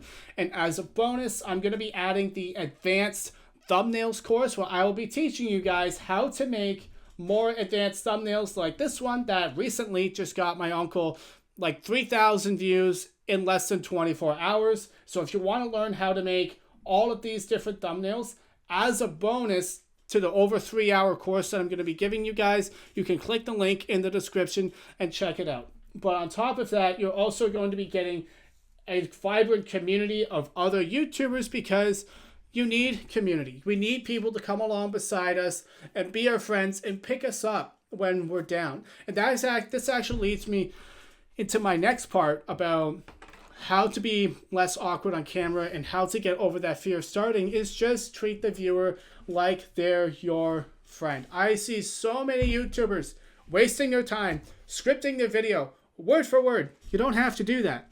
In fact, it's actually not attractive. People don't want a robot. Okay, I don't want to watch a robot. I don't want to sit down and watch someone read a script. That's not interesting. I'm not reading a script right now. I have a vague outline of what I want to say right here in front of me, and that's about it. I'm chilling. I'm leaning back. I'm having fun. We're just chatting. We're just talking. I'm just talking to you like we're friends. And I think this is much more superior, one, because it saves you time. You don't have to spend all of that time writing out your script, and you don't have to edit out all of your mistakes when you inevitably read the line, do it wrong, read it again, do it wrong, read it again, do it wrong. The only thing I do that for really is my hooks and maybe my outros sometimes. And sometimes my call to action like you just saw. Other than that, it's all me just riffing. And the benefit of this is why I always say you should make your YouTube channel about something you actually know about and actually care about, because this makes it 10 times easier to just casually talk about it, because you know about it already. You have a story about it. You have your life experience. I'm not reading a script right now. I'm just sharing it with you because I know this content. I've lived it so much. It's very easy for me to just sit down and talk to you guys. And I know a lot of you are saying, well, I don't have that. It's like, guys, I got here by posting 600 videos and not caring of whether or not I was awkward or not. Do you think I was like this in the beginning? No, I wasn't. I was scared, shy, awkward. You could tell I didn't know what I was doing. There was no energy. It was terrible. Okay, I started out terrible at this. And so in the beginning, you kind of just need to have that FU switch. You need an FU switch. You need to decide that anybody online that's going to judge you or make fun of you for trying this and being a little awkward on camera, F them. You need to hit the FU button to all the haters and just come on here and be your truest, most genuine self and let that evolve naturally. Your first 100 videos are going to be your least interesting and your least good, okay? If you're going to be doing this for the rest of your life, you're probably going to make more than 100 videos. Especially when I'm done teaching you how to make at least 1 to 2 videos a week, which you should click on the link in the description and get that, because why waste 6 years learning how to do it when I can teach you how to do it and save you all of that time? So definitely click the link in the description for that. But embarrassing yourself publicly, it's part of the game. This is how you do it. It's practice. You got to put the reps in. You got to practice. And so you need to make the decision that F the haters. It's okay for me to be awkward on camera and not be perfect. That's the price that we actually have to pay.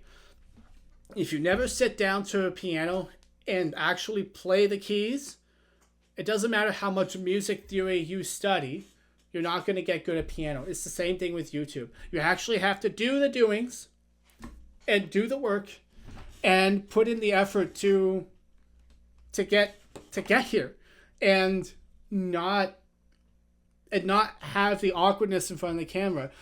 It's just because you're unfamiliar with it. But over time, through practice and actually doing it, the awkwardness will go away and you will feel very, very confident on camera as you do it a lot more. But that's the thing. You actually have to start doing it before you're ready.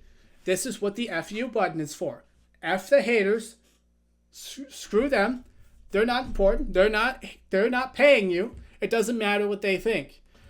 You need to give yourself permission to put suboptimal content on the internet where you're kind of awkward so that you can actually practice not being awkward. You get all up in your head about, oh, it's got to be perfect. Oh, it's not going to be good enough. It's like, no one's going to remember this video. 100 videos from now, you're going to look back on the video that you're stuck trying to make as a stepping stone. This is the price you pay for success. This is the price you have to pay to not be awkward on camera. You just have to do it a lot. I've done this like over 600 times. And so I know that's not what anybody wants to hear. I know like everybody wants this cute little hack that you can use to make it super easy. Honestly, you can't beat experience. You can't beat genuine practice, okay? I already gave you the hack in the beginning of the video, okay? Just hit record, let yourself be natural, say your hook a couple times, get warmed up, use AI to cut it out immediately, save yourself hours and hours of editing time, and to just have an outline and riff and go for it. And if you need to take time to pause, that's okay, because the AI can find where you pause and you can just click a button and delete it in 2 seconds and the pause is gone. There is absolutely no need to stop recording and restart the camera. then there's no need for you to spend hours and hours and hours of time in the editing bay getting rid of your mistakes. If you mess up a line that you really don't like, just go, hold on. Wait 2 seconds. The AI will pick up that spot. Then you can just go in and delete the bad part before and keep the part that comes after where you get it right. That's all you have to do. It's all done in one take. You can easily get rid of your mistakes with AI. And honestly, this is the easiest and fastest way. A lot of other people they will give you like these little tips and tricks. It's like, oh, do this and think about it this way and do this. It's like, honestly, the more layers you try to add on to yourself, the more you try to change your voice and remember things to do. It's like the more likely you are to screw up at it. Like, just be the way you are with your friends. Practice being that way and that kind of chill. Eventually, you'll find your groove. You need to give yourself permission to say, F the haters, I don't care what they think. I'm doing this for me. And this is a learning curve. And this is part of my growth. And that's okay. So don't think for a second that you're alone and that you can't do this. You can do this. Not only are you going to get hours of course material that'll help you do it quickly and fast, but you're going to get a community that wants you to succeed and encourages you and holds you accountable. So hit the link in the description and I hope to see you there. But I understand some of you might still be struggling with even sitting down at the camera. If you're struggling with procrastination, that's a whole other ball of wax that I'm going to help you untangle. And for that, you should click this video right here. I will see you guys in the next video, and I hope to see you in the description or at the course that's linked in the description. Check out this video to get rid of your procrastination so that you actually show up to record, and we're going to defeat all of your demons and get you to the goal. Cheers. Now we're going to go over just a little bit on how the algorithm works so that you guys understand what it is that you need to be looking for. It's designed primarily to keep people on YouTube as long as possible, but there's only 2 metrics that you actually need to care about: click-through rate and watch time sessions. Not just watch time sessions. Now, watch time is what you'll be looking at most often, but watch time sessions are where the real magic happens. And so let's get into that. So CTR is basically the percentage of people who click on your video versus the people that see it. And so what affects the CTR? Your thumbnail, your title, and your topic. People are more likely to click on videos about things that they actually care about. And so the topic itself actually needs to be interesting. Basket weaving, might be interesting to some people, but most people probably don't care, right? And so picking topics that people can actually care about is also a big deal. And so how do watch time sessions work? If your video keeps people engaged, YouTube will show it to more people. That's it. And so you need a good engaging hook in the first 10 seconds, and you want to start with something that grabs your attention based on everything that we said. A clear structure, and then of course you can have pattern interrupts, camera angles, or what I like to think of as, big statements or good questions, and, just making sure that you have, interesting things to say, and making sure that the video doesn't get dull and not droning on and on and on about a particular topic. And a good call to a strong ending is where what's really, really important, because what you can do is you can use the end screens to get people to go and click on another one of your videos. This is very, very important because this is what actually creates the watch time sessions. If you have a video and someone gets all the way to the end, that means they've really enjoyed your video and they might want to watch more. What you could do is you could set up the video to say, you could set up the narrative. What you can do is you can naturally set up the narrative of your video to be something along the lines of, hey, if you enjoyed XYZ, but then you're going to end up having this problem, and to solve that problem, you should click this video right here. And then the end card comes up on the screen, and then they click on that video, and they keep watching more videos on YouTube. That's what's called a watch time sessions. It's combined all of the videos that they watch after your video, after watching your video. And so what you can do is you can create loops in your videos by just making sure that every video you make points back to a previous video. This will help keep people watching, binge watching your channel. And so what do you have to do first? Well, the first thing is get clicks. CTR is the most important thing at first, because if you can't get people to click on the video, then there's no point spending a lot of time trying to keep them watching, right? Watch time only means anything if people actually click and start watching.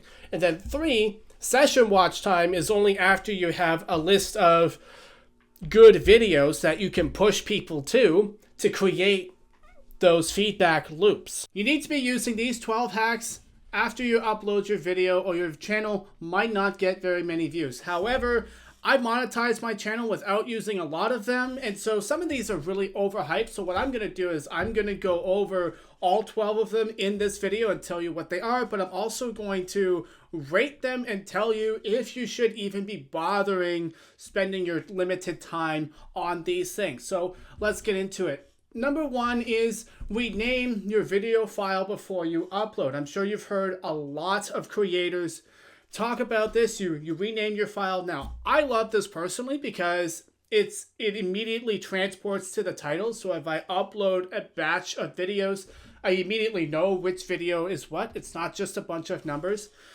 In terms of triggering the algorithm and actually making it push your video further, this is not really. It's a very minor signal, and from what I understand, it's actually kind of outdated at this point. And so I use it for convenience and organization, but I'm not relying on it to boost the algorithm for me.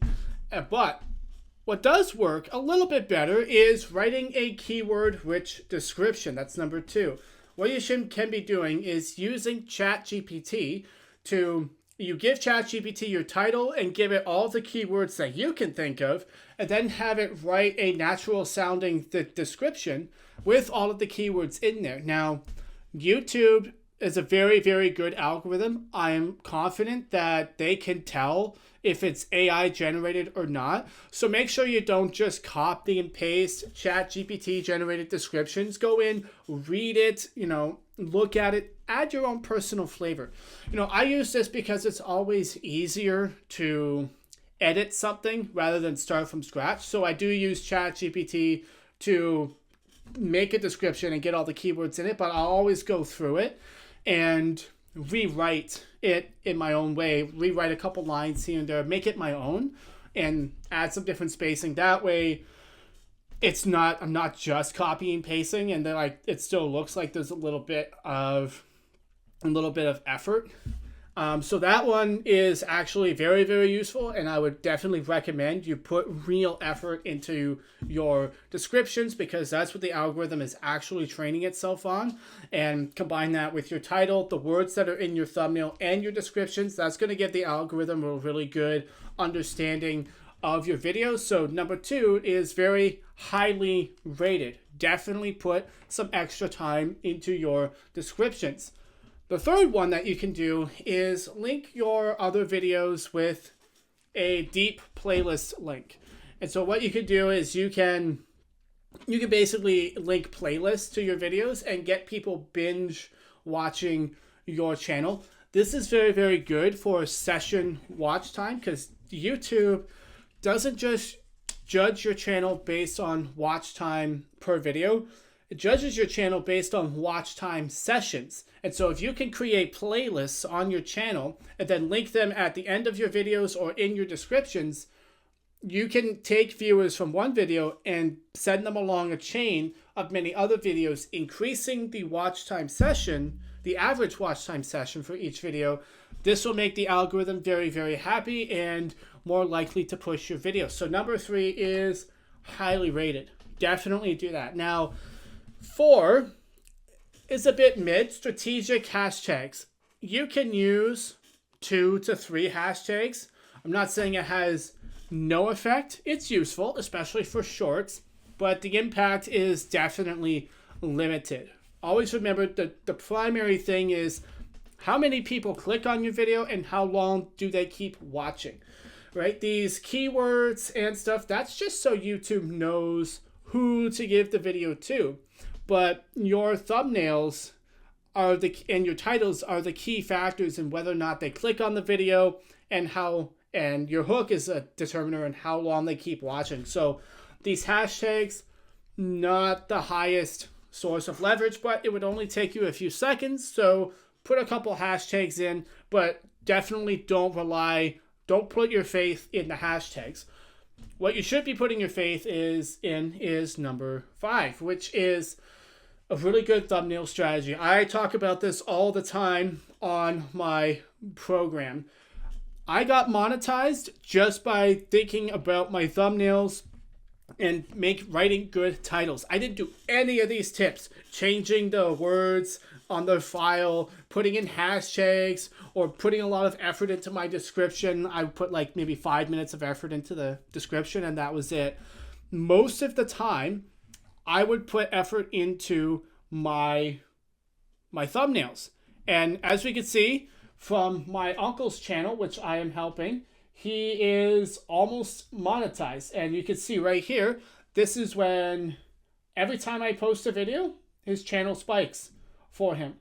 Now, I started working with him right around here. And so I got him, if we do last 65 days, yeah. So this is when I started helping him right here. I guarantee you all of this growth, these extra 797 subscribers, the 3,000 hours of watch time that I got him, all of this is thumbnails and titles. I didn't rely on any of these tricks or little gimmicks. They're nice, they're helpful, they're good, but they mean nothing if you don't get the fundamentals right. So number 5 is having actually good thumbnails and putting time into your thumbnails and titles and picking the right topics, okay? The keywords in your description won't matter if the topic and thumbnail is trash, because no one will click on it anyways, right? What you're trying to do, these little tips that other YouTubers show you, these are for telling the algorithm who to show the video to. They have nothing to do with whether or not those people are actually compelled to click on your video. That's a thumbnail and titles job. And so don't spend all of your time trying to optimize keywords and tags and all of that stuff if you don't put any time into your thumbnails. Majority of your time should go into topic selection, thumbnails, titles, and hooks. And so thumbnails is the highest rated thing that you can do. Number 6 is quite mid, and that is optimized tags. I remember back in the day, like 5 or 6 years ago, when I was blowing up my first channel, tags were really, really important and very, very, very useful. But apparently that's just not the case now. In fact, the results that I got on my uncle's channel for him, I barely touched the tags. I didn't think about it. I didn't care about it, and put almost no effort into the tags. Like, I put 30 to 60 seconds of effort into the tags. Whereas like 5 to 6 years ago, I would be, spending like 20 minutes writing out tags, filling it all out, choosing the best ones, using, different software to pick the best ones to get the highest rated ones. I don't do that nowadays, and it's not necessary. And so in terms of spending your time, tags, not necessarily the most important thing. And so keep that in mind. End screens. End screens are number 7. And you definitely want to put those at the end of your channel. And what you can do in all of your videos is something like this. You guys have now we solved problem XYZ, but you're going to encounter this problem, and for that you should watch this video right here. You always want to be directing them to another video on your channel and having it flow seamless with your scripting. Because again, this creates watch time sessions. And YouTube loves this. Makes YouTube very, very happy because you're keeping people on the platform. So end screens are definitely a hack that you should be utilizing as much as possible. So that's definitely high leverage for your time. What's kind of high leverage, sort of, is scheduling your uploads. You know, you get a lot of these YouTubers nowadays that say, oh, you set it to unlisted, don't set to public. It's like, yes, there's benefits to it. I would say it's mid. Like, setting it as unlisted does get the algorithm to scan more time to scan it and figure out who it's for. But I've had videos blow up when I just set them to public immediately. And so, and also, this is a lot better if you're going to schedule it. If you're going to schedule your videos, make sure that you schedule them. You go into your analytics and schedule them at a time when most people on your channel are watching. So at a certain point, you're going to have enough data in your analytics where it'll actually tell you the times that people are watching your channel most often. And so definitely, if you're going to schedule, definitely schedule it for like an hour before most of your viewers are on YouTube. But at the end of the day, this tactic is still at the mercy of your titles and thumbnails, right? And so don't waste your time trying to figure out when to schedule your videos if you're not putting, 3 times as much time into your thumbnails and your titles. You should always be doing this before your videos. A lot of people, they say just do your thumbnails and titles after the video. I would disagree. I would say it's actually more optimal to do it before because you get it done, you get it set up, and then you can always fulfill on the promise of the thumbnail when you're recording, right? And so number 9 is add subtitles for other languages. Honestly, don't waste your time. Unless you have a massive global audience, if most of your people watching it are going to be speaking English, you don't need to bother. Don't waste your time. Your time is precious, and you have other things to be doing. Now, number 10 is something that you should not do. Just don't bother, okay? Rewatching your videos for retention boosts. We've all done it. We're all guilty of this. If you're a new YouTuber, you might do this. You set your video to the public, and then you watch it and hit silent while you do something else, and then you watch it again and replay it and replay it and replay it and replay it to try to get more watch time, right? This is Google we're talking about. They know. They can track your IP address. They know when you're faking it. Just don't bother. Just freaking don't bother, okay? You have so much other high leverage, better things to do with your time, like studying thumbnails and titles and getting that down, okay? I don't know if you notice a consistent theme here, but the thing I'm really trying to drive home is that all of these tips and tricks that all these other YouTubers tell you about, they're nice, and they do have some merit and benefit. Completely pointless if you don't put the right amount of effort into making thumbnails and titles that compel human beings to click on the video and keep watching, right? And so if you're... yeah, like you just spend most of your time on your thumbnails and your titles. And don't rewatch your videos when you upload them. Okay, if you're a brand new channel, it might take the algorithm a little bit of time to figure out who you are and who your videos are for. Chances are YouTube knows when you're doing that, and it's not going to count. So you're wasting your time. All right. Now, number 11 is actually quite useful, is having a pinned comment with a link. That's important. Maybe it's a link to another video, a link to a playlist, a link to your subscribe button. But having a pinned comment only takes a couple of seconds, and it really does help drive people to more videos. So definitely take the time to do that because it is very, very useful. Now, number 12 is using shorts to link to your long form videos. This is very, very useful, but you just need to understand that the people that watch shorts, they might not be interested in your long form videos. So you might have 10,000 views on a short, but only like 100 or less than 1,000 of them actually come over to your long form videos and actually appreciate and watch your long form videos, because these are two different kinds of viewers that we're talking about. You got shorts viewers and long form viewers. Their habits are completely different. And so do not be discouraged when you get a short that pops off. gets like 10, 20,000 views, and you link your long form video into it, and that only drives like 20 to 100, a couple hundred people to your long form video. That's normal.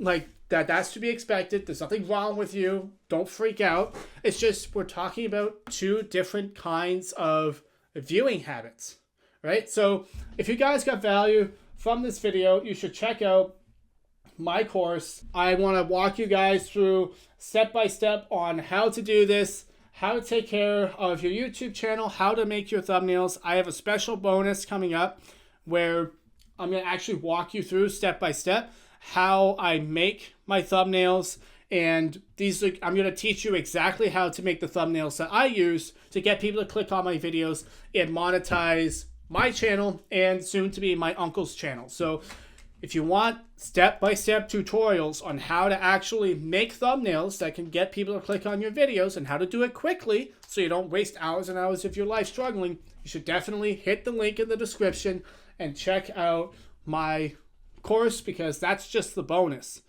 Wait until the rest is there. So the first section in this video, I'm just going to talk about insecurity, perfectionism, your fear of being judged, and at the end, I'm just going to give you the one thing that will actually make or break whether or not you are successful on YouTube. Let's get into it. So the first thing we got to talk about is insecurity. Everyone has them. Look, I did not want to be bald at 28, okay? And yet I'm putting my face on YouTube. And guess what? Most of you probably don't think I'm too ugly to be on YouTube. And that is exactly what most of your audience will think about you. You are your worst critic. Nobody cares except for you. Yes, you'll get the odd douchebag who's going to say something about you, but you have one life. Are you going to waste it caring about what others think? You know age is coming for you, right? You will get old and wrinkly and then die and turn to dirt. So who cares? It's happening whether you like it or not. So screw them, all right? Give the haters the middle finger, and I'm being serious. Sorry if you didn't expect that, but give them the middle finger. You're going to die. Are you going to waste your life not pursuing your passion because a bunch of other, let's be honest, not very good looking people are judging you for not looking like an Instagram model? Screw that. Forget about that. Get on there. Make some videos. It doesn't matter. Accept your flaws. Make it part of your brand. You know what I did? I'm a bald guy now. It's part of my brand. I'm just doing that now. Do I like it? No. It eats me alive inside. Every night I cry. Not really. I didn't like going bald. But instead of allowing it to be a barrier to me, and whether or not I live my best life and pursue my passions and get to the end of my life looking back and say, heck yeah, I'm so glad I did what I did, instead of letting it stop me from enjoying my life, I just said, you know what? It's not that bad, and anyone else thinks otherwise, oh freaking well. I don't care. I'm going to do what I want to do, and I'm going to live my passion whether people judge me for it or not. Because the truth is, for every person that judges you, there's someone else who will appreciate you. So forget about the people who are judging you. The people who will appreciate you, they need you. They need you to show up. They need you to make your videos and share your story because they're going through exactly what you're going through right now. And the other thing that you need to understand, it sounds bad until you think about it. The truth is, you're not that special. You are not that special. There are other people, millions of people on this planet going through what you've gone through, aging the way that you've aged. They have insecurities just like you. They have the same passions as you. They are interested in the same topics that you are interested in. Why would you stop your inner insecurities? Why would you stop yourself from connecting with them and forming a meaningful, purposeful bond that can elevate all of your lives? They need you. Get out of your own head. Stop looking at yourself and saying, I'm not perfect. So is everyone else. Everyone else is not perfect. Get out of your head and decide, you know what? I am flawed. There's things about me that I don't like, but I'm not that special. Everyone else is the exact same way, and everyone else is spending their day not thinking about you. They're thinking about themselves and their problems and their insecurities. You don't need to care, so don't. You have a goal. You have a mission. Make videos on YouTube, get good at it, and turn it into an income. Your insecurity is not part of that goal. It is not going to stop you. How you feel on the inside does not determine your actions. So when you look in the mirror and you think, oh, these people are going to judge me. I don't like the way I look. I don't like this. I don't like that. You're going to be dead in like 50 to 80 years, and it won't matter anyways. What matters is right now. Are you going to live the life that you want? Are you going to let some uninformed, idiotic twat online stop you from being who you want to be because you're afraid that they will judge your hairline or they won't think you're thin enough? Screw that. Own it. It's part of you, and it's not going to last that much longer because you're going to die. So you may as well enjoy the journey. Now, I know that may seem a little extreme and a little bit of harsh, but it helped me. There's only one thing that matters. Do you do the doings? Are you going to make videos and get good at them? Whether or not people leave hate comments doesn't matter. It doesn't matter at all. In fact, we can reframe it this way. Hate comments are people projecting themselves onto you. They're hurting. They're hurting and they need to make themselves feel better. So they leave nasty comments online to hurt other people because misery loves company. It doesn't matter. And quite frankly, if you're getting hate comments, it means you're having an impact. It means you're doing a good thing, assuming you're a good person, which I believe most of you are. If you're being true to yourself and honest, and you're speaking your truth into the world, and you're putting value out there into the market, and people are hating on you, it means you're getting a reaction. Something is happening here. You're having an impact. It's a good sign. It's a good sign. Because people are so hypersensitive these days.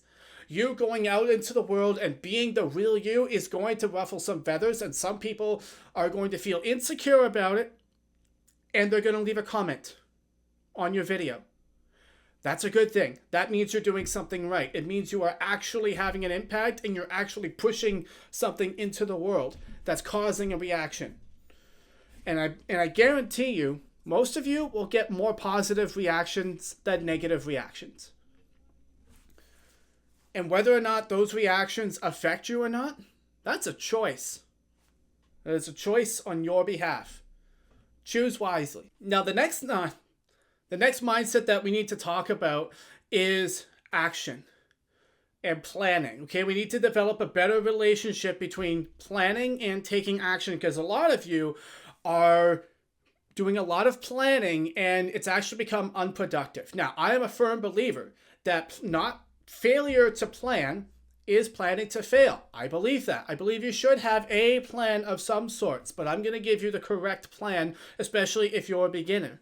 The correct plan for you as a beginner is action. Basic, simple, easy to execute on action. You have been wasting your time watching 5-10 hours of how to do YouTube videos a week. You're watching all the think media videos, all the Hamza videos, and you've done nothing. And it's crossed a line. Those videos are valuable, and I recommend you watch them. But most of you have crossed a line where it stopped being productive and it starts being procrastinating. You have moved from productive learning to procrastination, because now you're caught in a vicious cycle of constant, quote, learning or studying and zero practice. Think about it this way.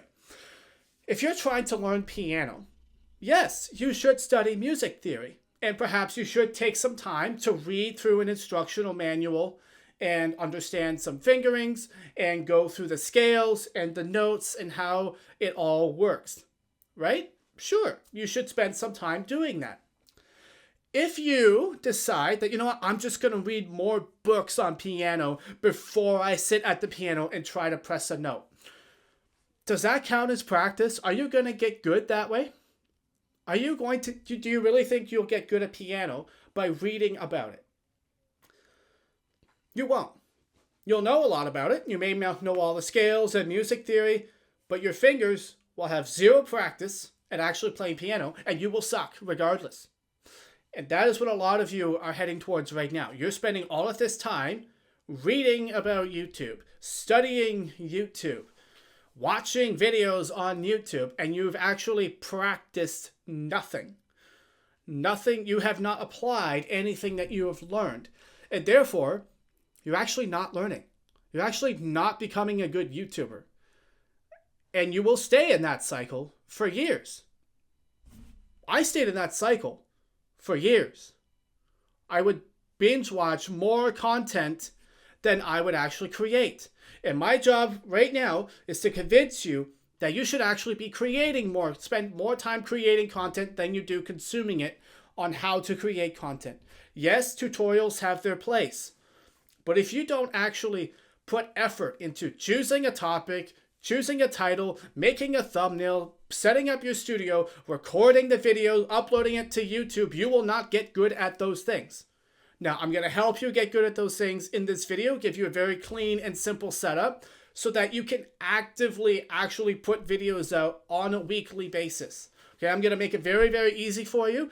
And once you have a setup where you can actually have a plan and consistently get videos out throughout the week, then you will be able to improve each step of the plan, right?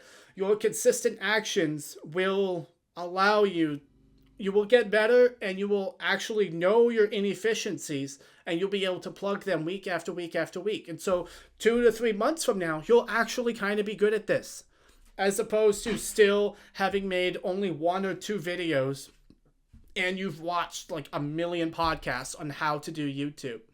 You're still not good at it. This is one of the most crucial things that stopped me from being successful on YouTube in the beginning.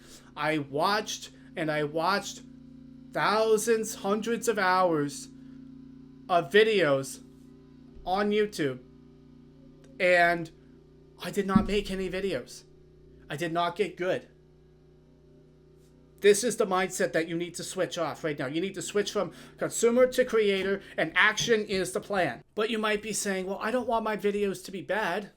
You should, in the beginning, because they will be. Unless you're an expert, your videos will be bad.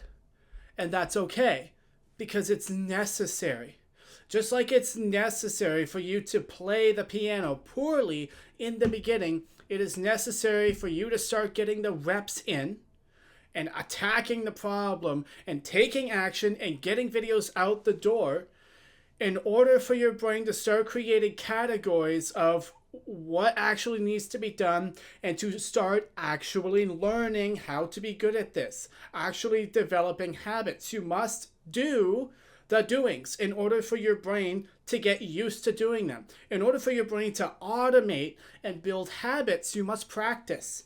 And so yes, your videos will be bad in the beginning, and that's okay. I got my channel, Savage Panda, to almost 2,000 subscribers by making bad videos and just making them slightly better each time and focusing on thumbnails and topics and just being me. All right, for some reason, people just resonated with me and they kept on subscribing, even though my videos were tactically not the best.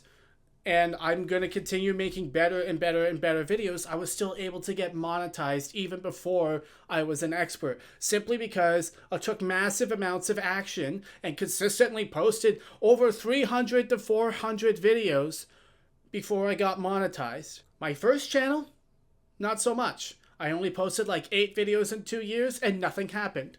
It still has less than 50 subscribers.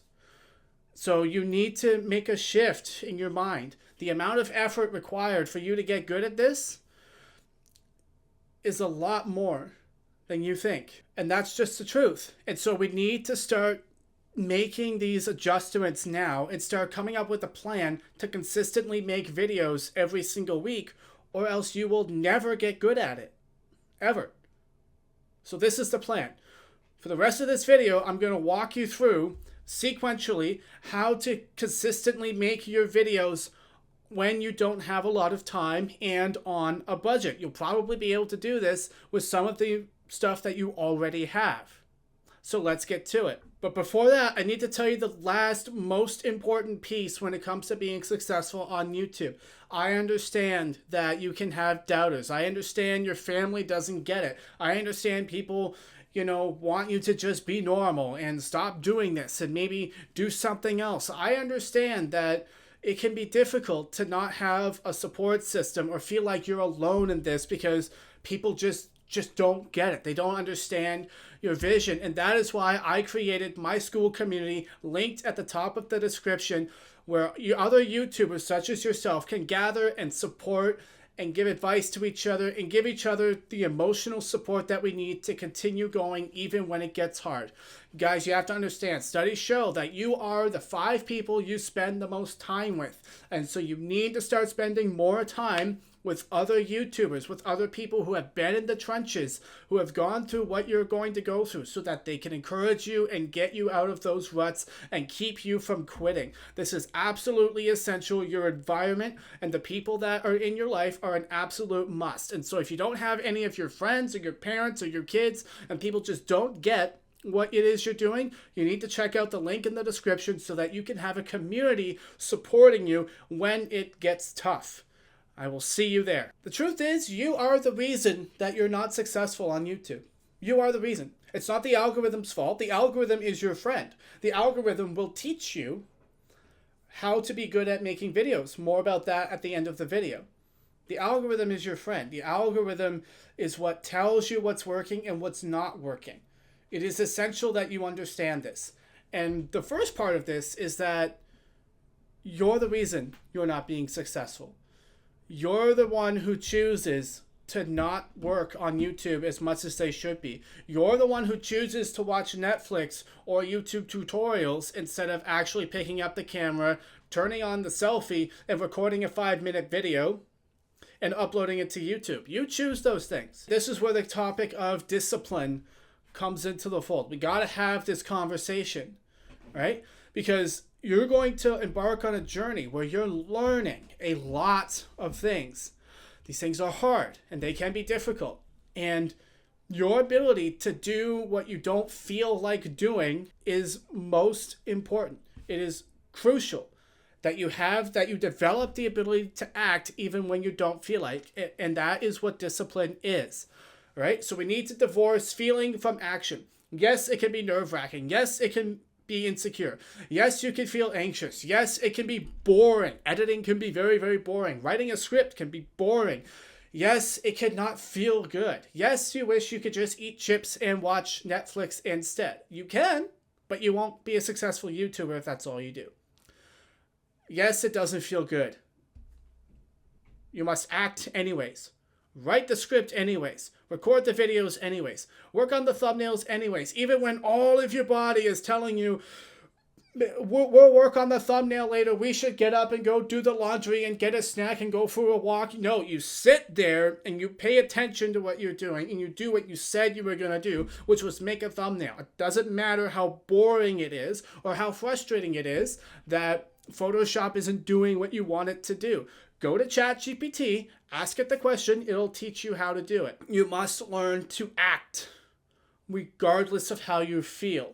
Okay, I didn't do this for a long time. Okay, I wasted 6 years of my life. I could have been a millionaire by now. If only I had acted when I said I was going to act regardless of how I felt.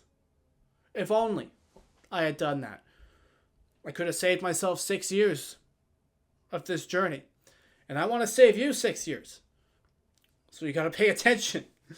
All right? And the first thing to understand with discipline is that repetition makes it easier. Okay?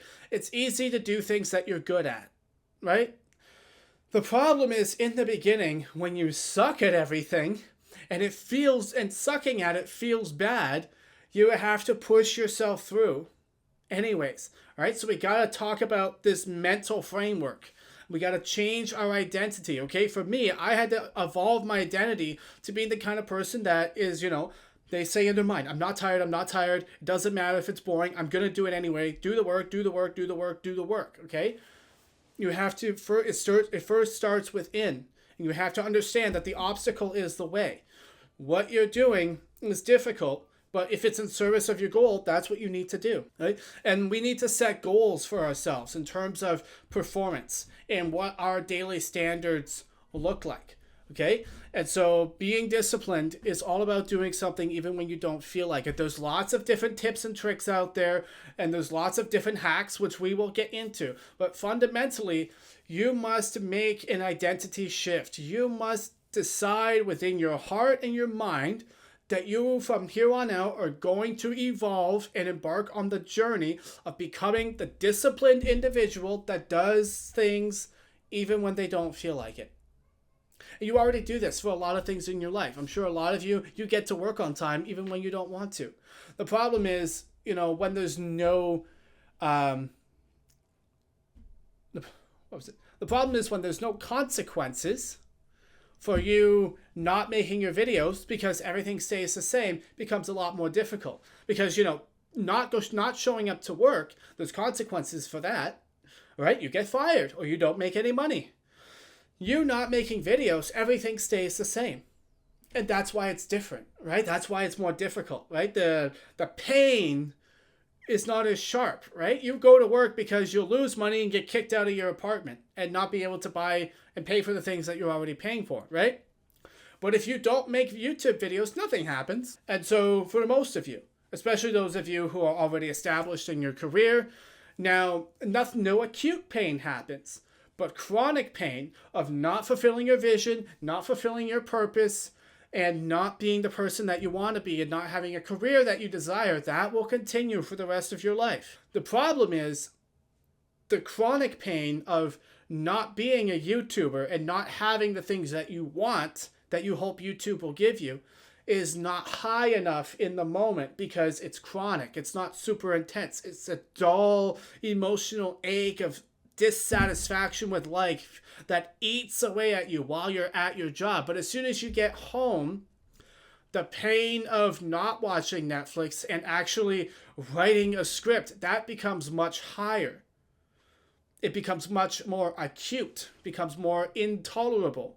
And so you avoid the more intolerable pain and you do what is easy and you watch Netflix instead.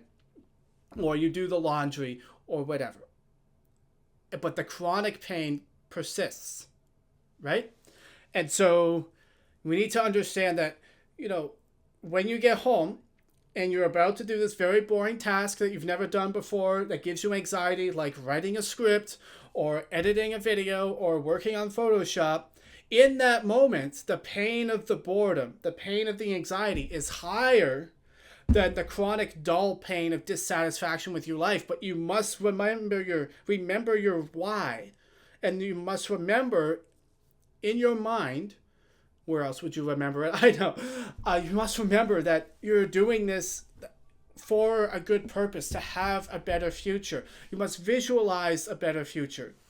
And you need to do whatever it takes to teach yourself to push through the pain in the moment so that you can have a better future. And that essentially is what discipline is for. And that's essentially why we need it. And it is a muscle. It's okay if you don't feel like a disciplined individual right now. It is a muscle that you get better at over time, which is why we're going to put the reps in and make lots of videos right now, even though they're not perfect, because when you practice getting over the hump, getting through the boredom and completing the script and completing the thumbnail and completing the editing, you get better at being disciplined and you get better at showing up with confidence, right? So not only does your skill level and all of those things increase, your discipline and willpower increases as well. Your skill level at doing what you said you were going to do, even though you don't feel like it, increases with time. This is why repetition is so important. And this is why it's okay to make videos that are not the best in the beginning. Because not only is this the fastest way to learn the technicalities of being good at YouTube, it's also the fastest way to teach yourself to be disciplined. You got to get the reps in. And the truth is, procrastination is something that a lot of us do.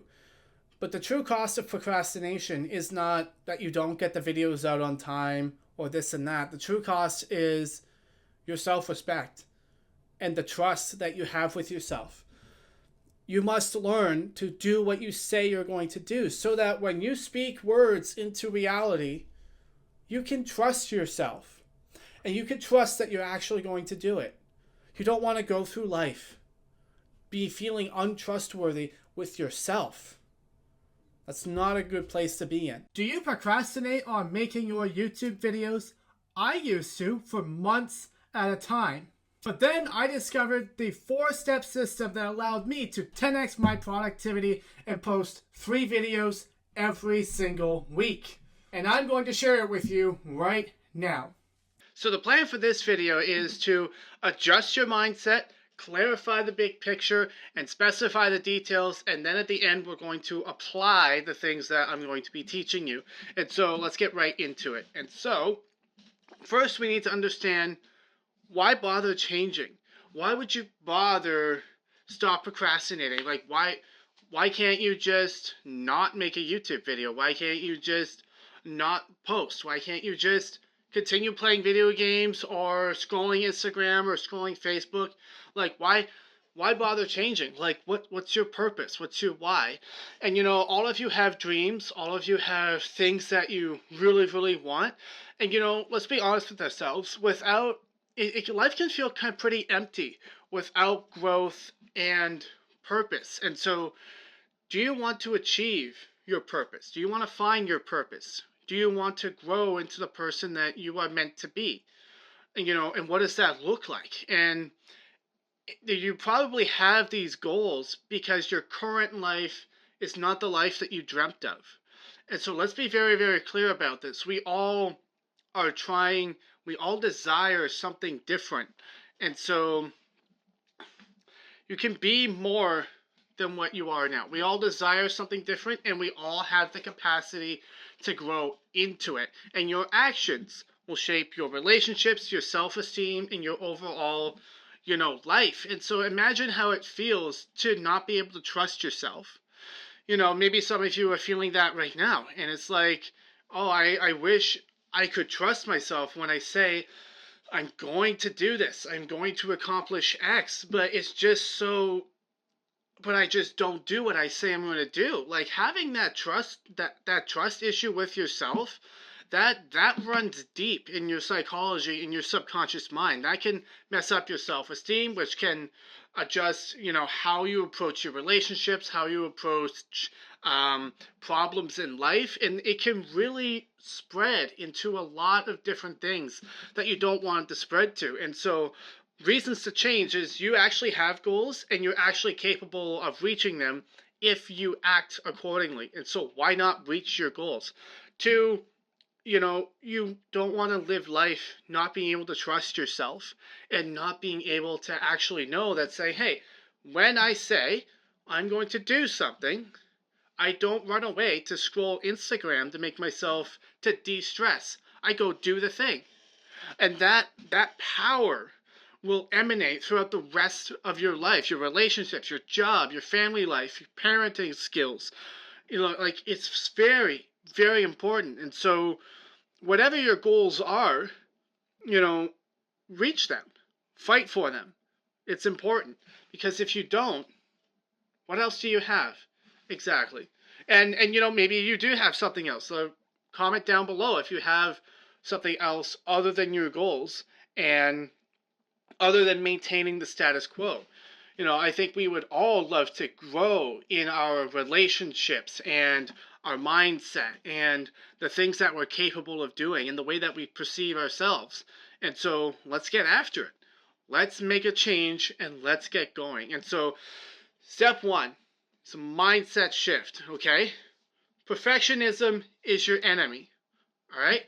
Failure is part of learning. A lot of times when it comes to creating overwhelm and stress and just feeling like, oh, there's too much to do, I don't know what to do, let me scroll Facebook really quick to get to feel better, and it's so often automatic.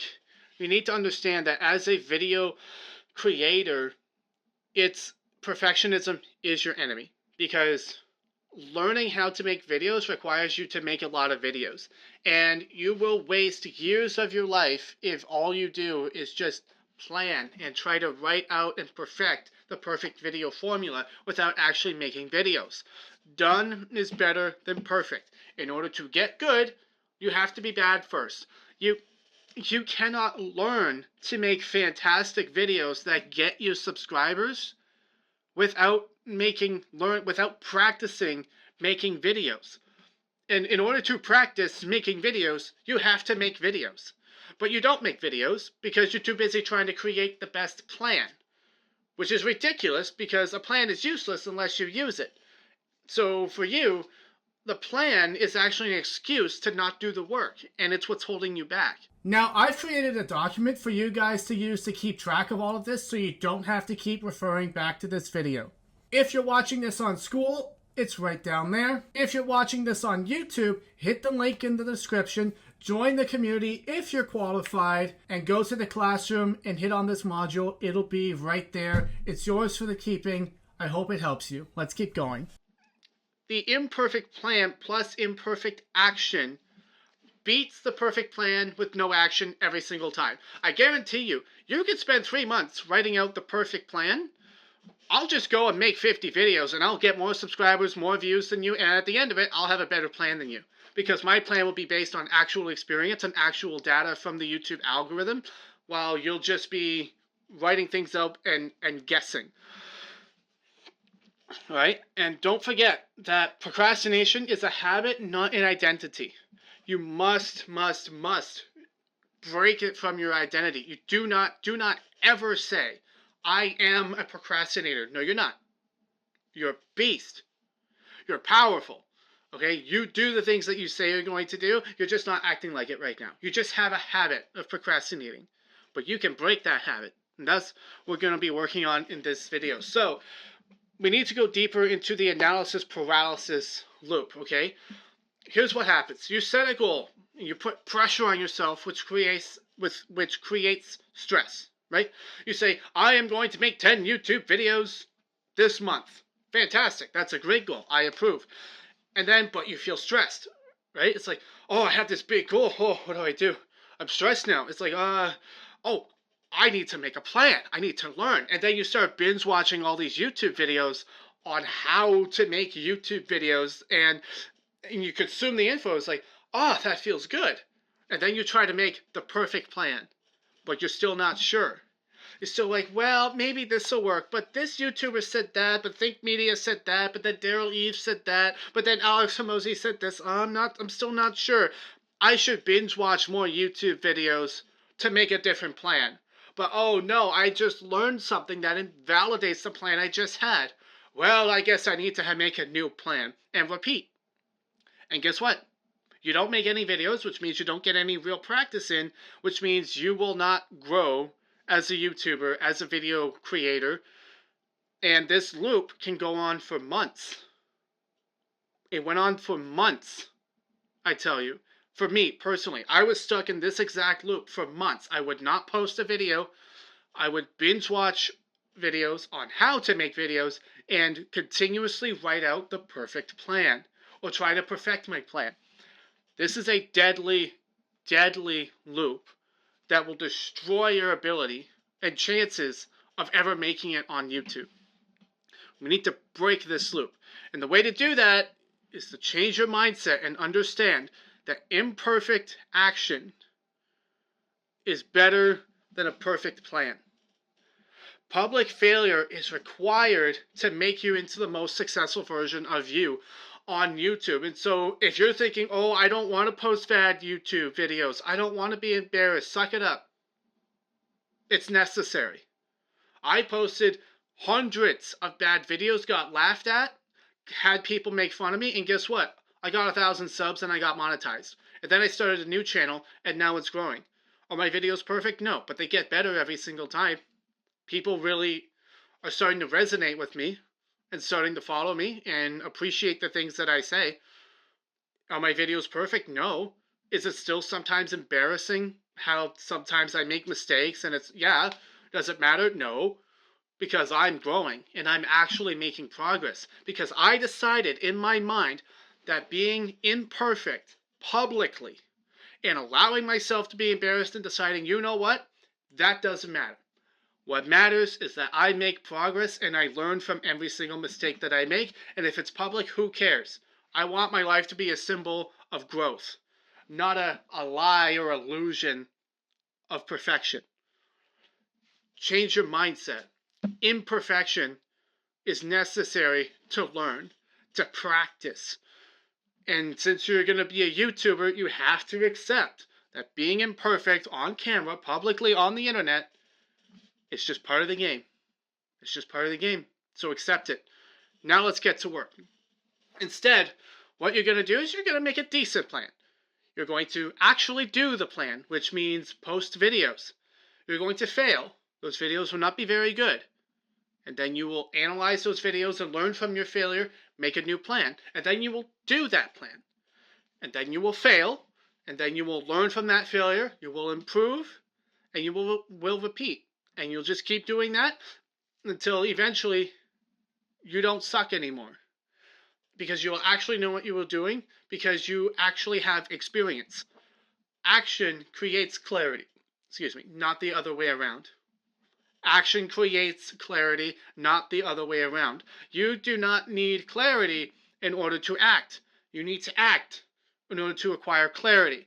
And as a YouTuber, that necessarily means that you need to post videos that are not going to be very good, be publicly embarrassed about it, shrug it off, and learn from it, and make a new plan, and then continue doing that until you acquire clarity from real experience and real data from the YouTube algorithm on how to make good videos.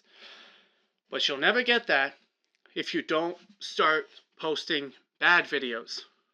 And so now, the rest of this video is we're going to be discovering how to beat overwhelm, how to create a system that allows you to post at least 1 to 2 videos per week. Let's get into it. Step 2, you must discover your categories. You need to know what you don't know, and we need to create categories of what it is that we need to do, because there are different types of work for each task. And we need to figure out what went wrong and where we need to improve. So we need to break it down into different categories that are smaller than just, I need to make a YouTube video. You need to break it down into something smaller in order to defeat overwhelm. And so here's what it looks like. I have broken my YouTube creation system down into the following categories: title, thumbnails, hook, script, recording, editing, and uploading.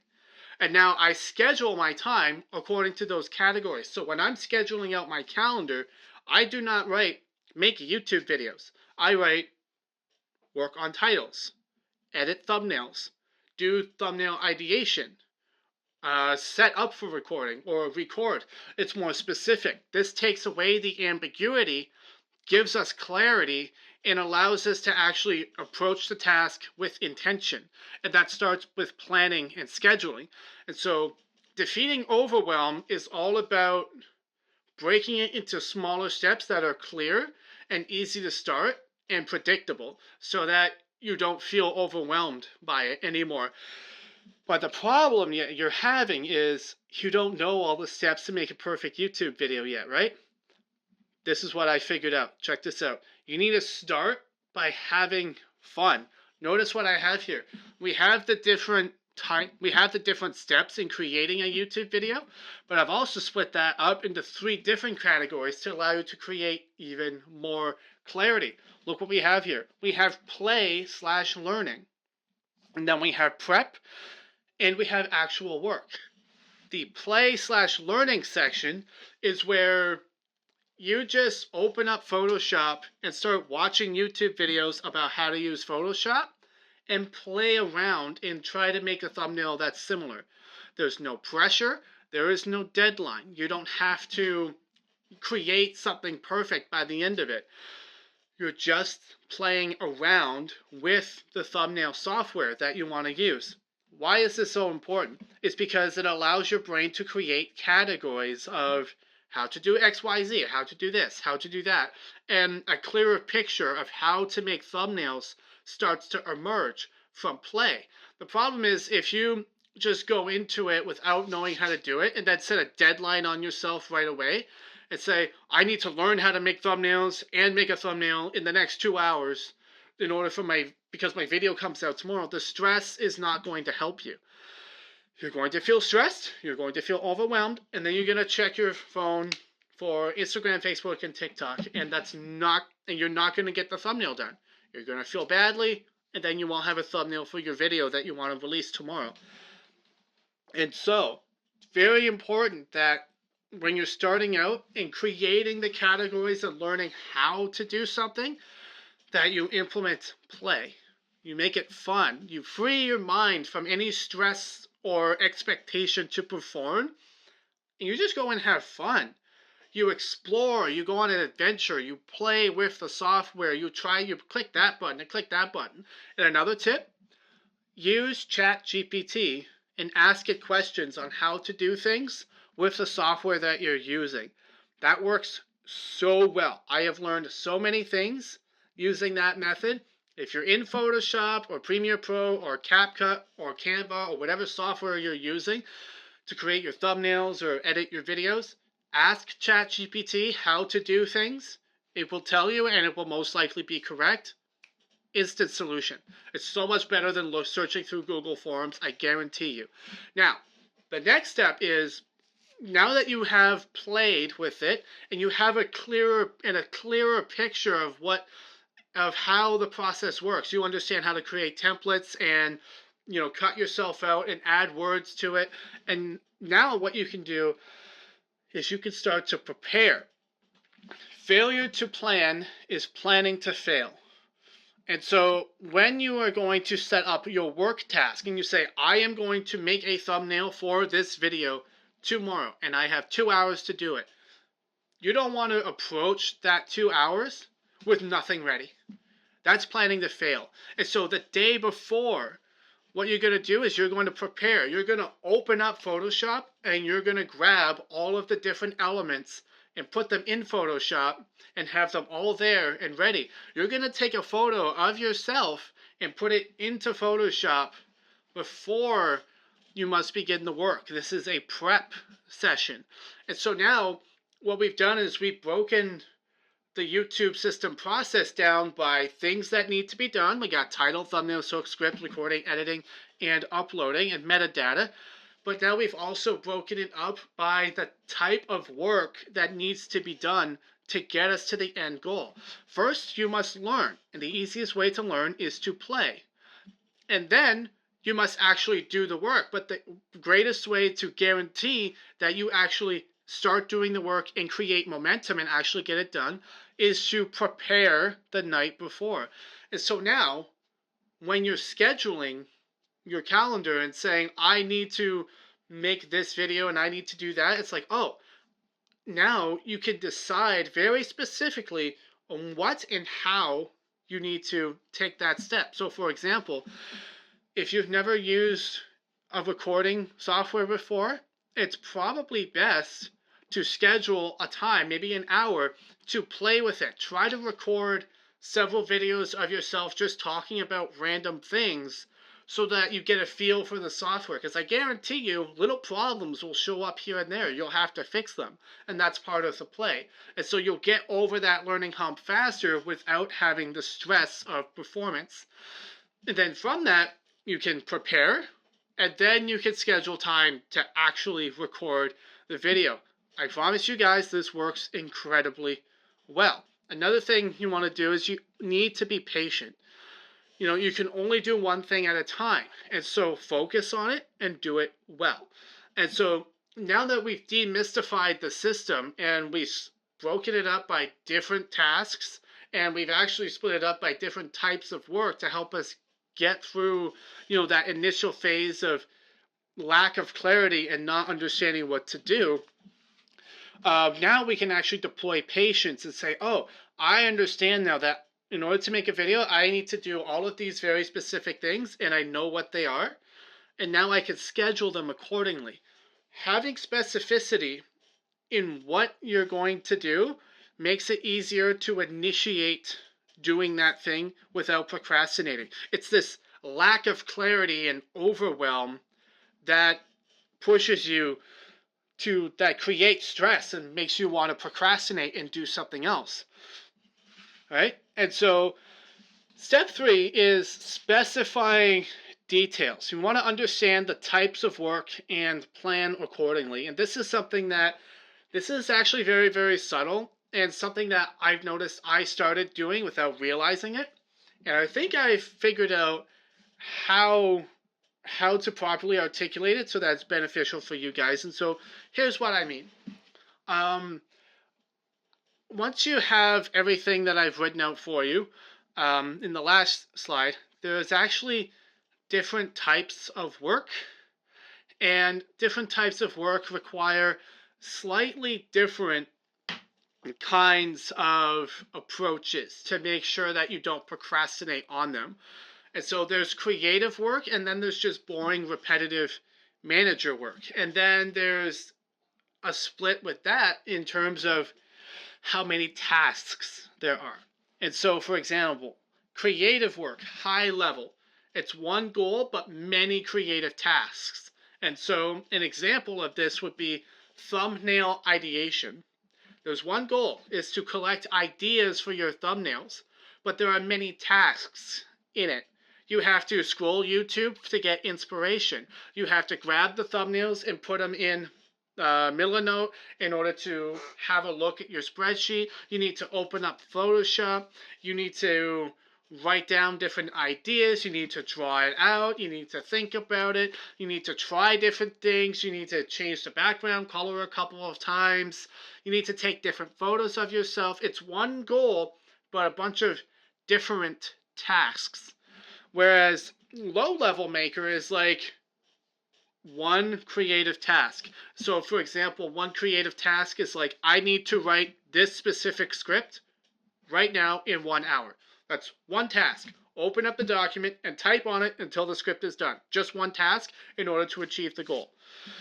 Manager, same thing, pretty self-explanatory, except it's just non-creative tasks, such as, you know, filling out metadata, filling out keywords, optimizing XYZ, charging your camera batteries, making sure that your lights work, cleaning up your background, cleaning your room, you know, cutting your hair to make sure that you look good for the camera. It's the same thing, you know, you have many goals that are manager tasks or maybe just one goal. And so each one has a slightly different approach. Fundamentally, they're all close to the same, but I found that, you know, having this nuanced approach is really, really helpful for me. So for a maker high level approach, this is something like ideation and thumbnail ideas. It's one goal, but it has many tasks. So how do I approach this task so that I can stay focused? One, I can actually start the task and I don't procrastinate, and then I stay focused on that task and complete it. Well, there's a few things that I do. Step 1 is actually setting up a larger chunk of time so that my mind can be free, right? So when I'm scheduling my thumbnail ideation time, I don't schedule it in 15 or 30 minutes. That's not enough time for the juices to start flowing and my mind to start, you know, creating ideas. You know, I'll schedule 90 minutes to 2 hours for thumbnail ideation. I'll have YouTube open, I'll have Photoshop open, I'll have Milanote open, which, by the way, make sure you get to level 2 because I'm going to show you exactly how to do this in the next level in my school community, which is linked in the description. I'll have multiple different tabs open. I'll have a notepad. I'll be drawing. I'll be searching YouTube videos, grabbing them, copying, pasting, comparing and contrasting, asking ChatGPT how to create certain effects, like a lot of different tasks going at once. And, you know, I need my mind to be very, very free in order to free flow and just go with the vibe and create and come up with ideas. And so having a larger chunk of time allows me to do that. And so typically I personally get very creative in the evenings, not in the mornings, and so I typically will schedule a larger portion of time for this in the evenings, and I'll get the more specific tasks done in the morning.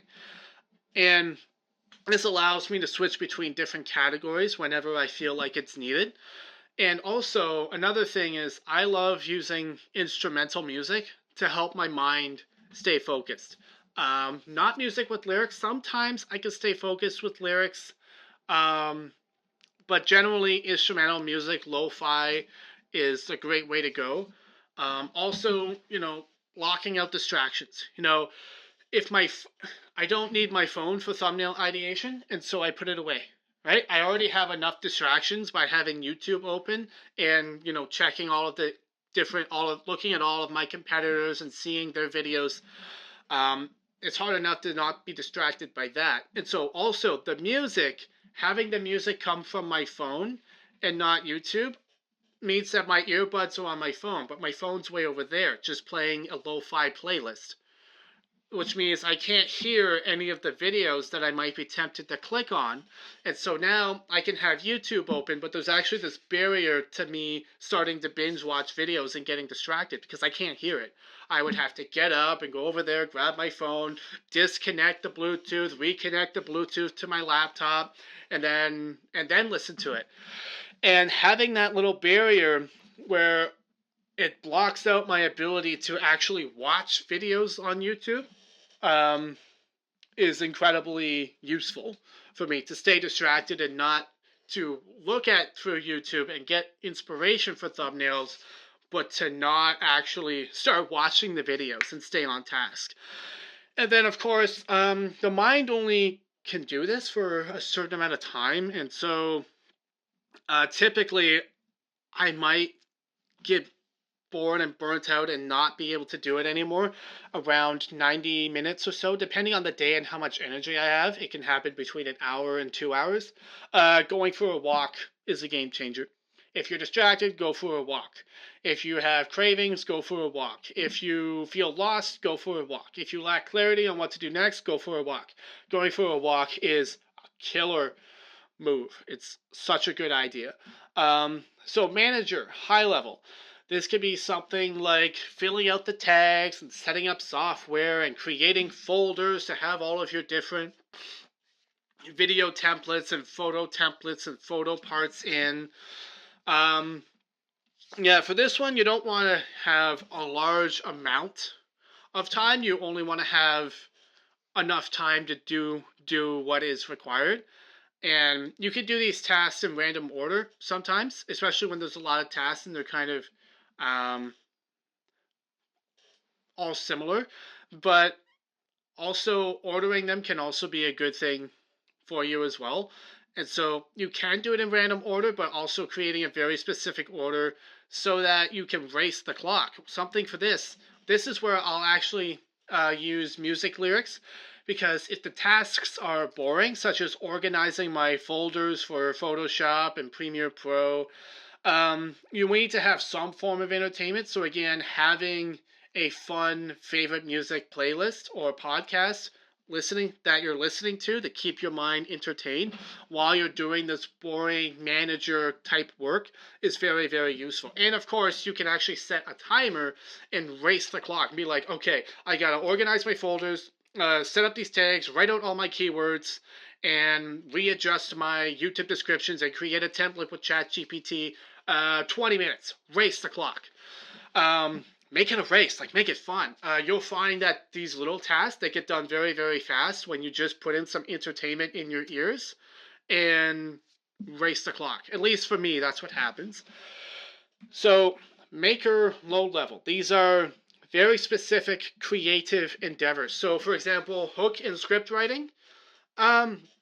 I will generally schedule a medium-sized block of time because my brain has freedom to roam and be creative, but there's also not enough. There's also a limit on the time because when I'm very, very focused and I'm working on one task only, my brain starts to drain of energy relatively quickly.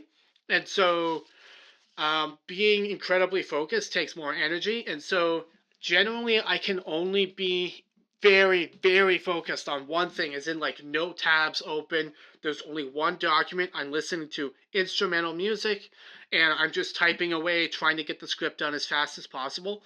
I could generally only keep that pace up for like an hour to 90 minutes before my brain is like, okay, I'm done. Let's go for a walk. Um, and so you don't need as big a chunk of time to do that. Also, this kind of work expands to fill the time that you give it, and so giving yourself even slightly less time can actually create a good kind of pressure where it's like, okay, I only have this amount of time. Let's get to work really fast, and then you get to momentum, and then you get into flow state, and you'll find that you can actually get a lot done. Another thing for script writing in particular is it's also good to change your environment. I will take my laptop to Starbucks and again listen to instrumental music on my phone, not the laptop. That way I can put my phone in my pocket and then just type away on the laptop and get the script done relatively quickly. And also, you can schedule short breaks depending on what your skill level is. Remember, this is something that your brain can grow into. Your brain's like a muscle, right? So if you can't focus on writing one script for an hour yet, that's fine. Maybe figure out what your limit is, and then just schedule little breaks slightly later than that. So if your limit is 10 minutes, schedule a break for 12 minutes like after. And so try to push your limit each time and then give yourself a 5-minute break to scroll Instagram. Set a timer on your phone and say, okay, I've got 5 minutes to check Instagram, check TikTok and Facebook. And when the timer goes up, you turn it off, you go back to instrumental music, put it in your pocket, and then you try to beat your record, right? Like what I'm telling you right now, this is how you can learn to focus on script writing very, very quickly. Gonna have massive modules on this in my free course, which of course is coming up soon. And so yeah, little short breaks are really, really great to keep you from getting too burnt out right away. But you'll find that over time, if you apply this method and try to beat your best time for focus, your brain will figure out how to focus on one specific task for longer. And that'll be very, very useful for you when it comes to actually getting your scripts done and actually getting these things off the ground and getting the videos completed. And so that's very important for that. Manage your low level. It's pretty simple. Like you just have one task to do, such as clean your room for a shoot. I don't know what that means. Set aside, just set aside enough time to do one task, like 5 minutes, 10 minutes. Schedule it, race the clock, make it a competition, and listen to your favorite music or podcast while you're doing. Again, another thing that you can do is you can try to schedule a lot of these boring, meaningless tasks all in one block so that you just hop from one to the other and get them all done. I generally don't recommend allowing yourself to get distracted by just one, menial task like cleaning your room or, taking a shower or going to the gym. Like if I'm going to do stuff that doesn't contribute to my business and my videos, I try to group it all together in one spot. That way, it's not really it's all done and it's not a distraction from the work that I actually need to be doing. Right, and so now we've made it to step 4, is to start the night before. Guys, this is so important. It's incredibly, incredibly powerful. Once you have gone through play and you've built out a system and you understand that for thumbnails you need XYZ, for recording you need XYZ, and your setup is going to be XYZ, now is the time where you start, scheduling preparation for the work. And so you don't just schedule a time slot to do the work, you actually schedule a time slot to prepare to do the work. So that when you actually show up to do the work, it's ready to go. And you can enter into that flow state and get your momentum incredibly quickly. And so the night before is an incredibly useful and beneficial time. I generally try to plan out almost my whole day the night before. Sometimes things come up, my day changes, and so I can adjust it as I go. But generally, I want to have a very, very clear vision on what my day is going to be the night before, and especially if I want to start the hardest task right away. I want to eat that frog. If you had to eat a frog, would you wait the rest of the day and not be able to enjoy the rest of your day knowing that you'd have to eat the frog, or would you just get it done so that you can move on to the rest of the day? Of course, you know, it makes sense to eat the frog, right? And so, you know, schedule the hardest stuff first. Get it done out of the way. Everything else will seem easy. There'll be less stress. It'll be easier to slip into, focus mode, and you'll find that you get a lot of tasks done a lot quicker with that. Breaking down tasks so they're small enough to start easily is another big one, especially if it's something that you're still not 100% sure on how to do. Figuring out the first 1 to 2, 3 steps and writing down the first 3 steps is a great way to make the barrier of entry a lot smaller, so that when you actually sit down to do the task, it's like, oh, I'm not sure what I'm doing here yet, but oh, look, I wrote out 3 steps. Step 1, open Photoshop. Great. Step 2, create template. Oh, that's easy because it's already pre-saved. Step 3, open and import the items that I'm going to be using. Oh, great. Well, oh, look, everything's set up now. I'll just drag this here, drag this there. A lot easier to get into flow state and create momentum when you have a very, very specific, clear 1 60-second, 2-minute, 3-step process to start the process. And then, of course, to start doing those 3 steps, use the 5-second rule. The 5-second rule is where it's like, okay, I have this chunk of time, it's an hour, and then I have a general idea of how it's going to go and what the goal is, and I have the first 3 steps that I need to do to initiate the action. Now I've sat down, everything's ready, I go 5, 4, 3, 2, 1, step 1. And you're off to the races, right, guys? This works so well.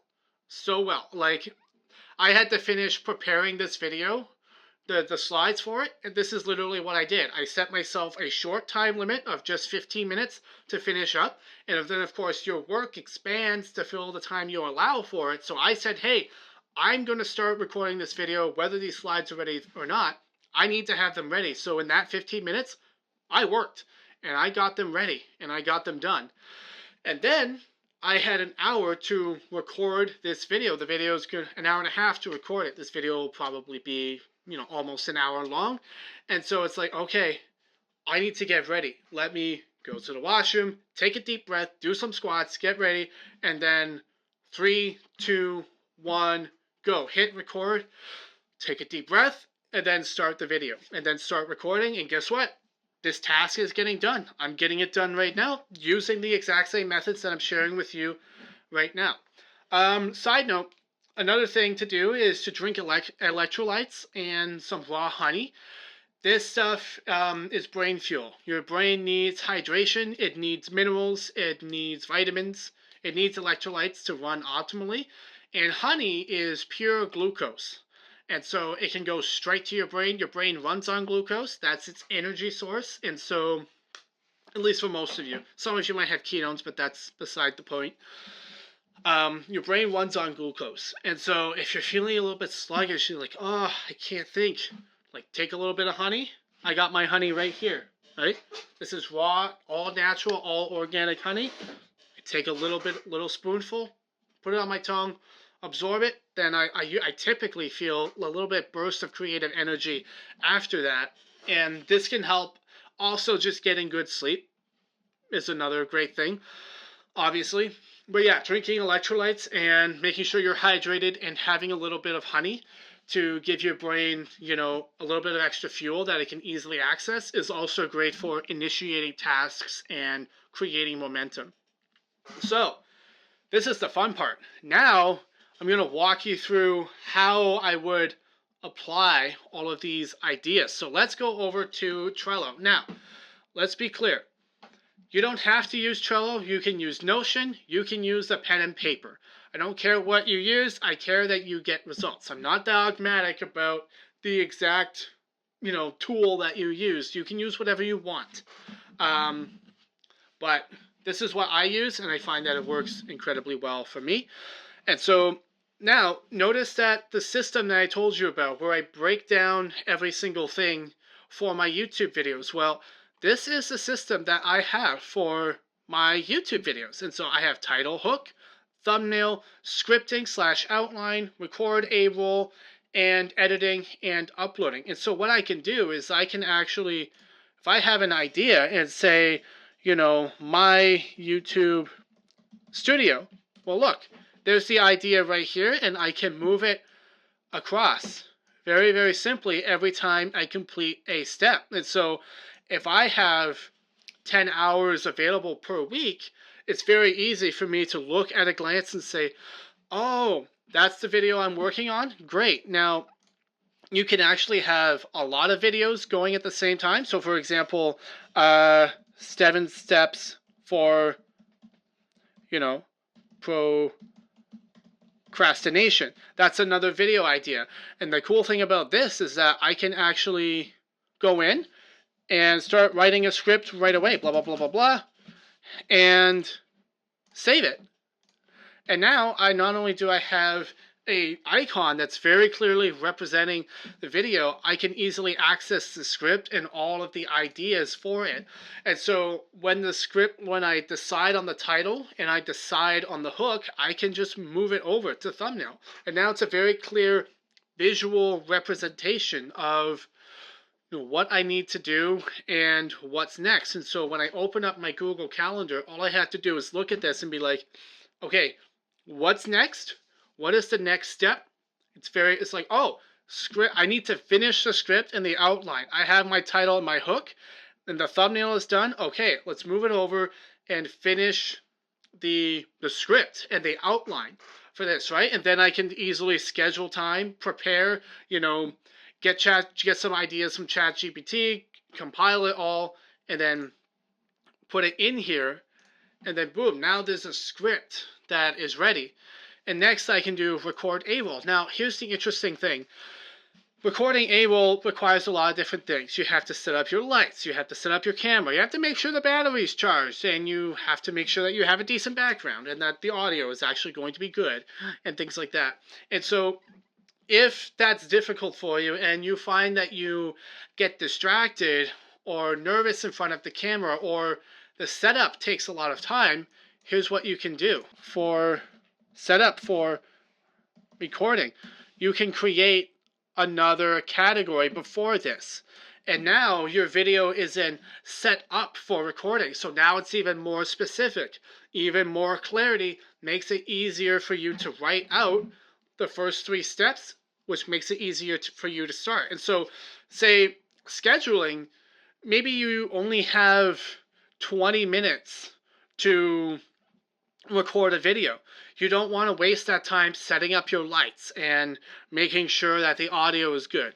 And so what you can do is you can actually schedule some time to set everything up, test the audio, run some test footage and make sure that the audio is going to sound good, it's going to look good, and that everything is going to be all right when you actually show up to record A-roll.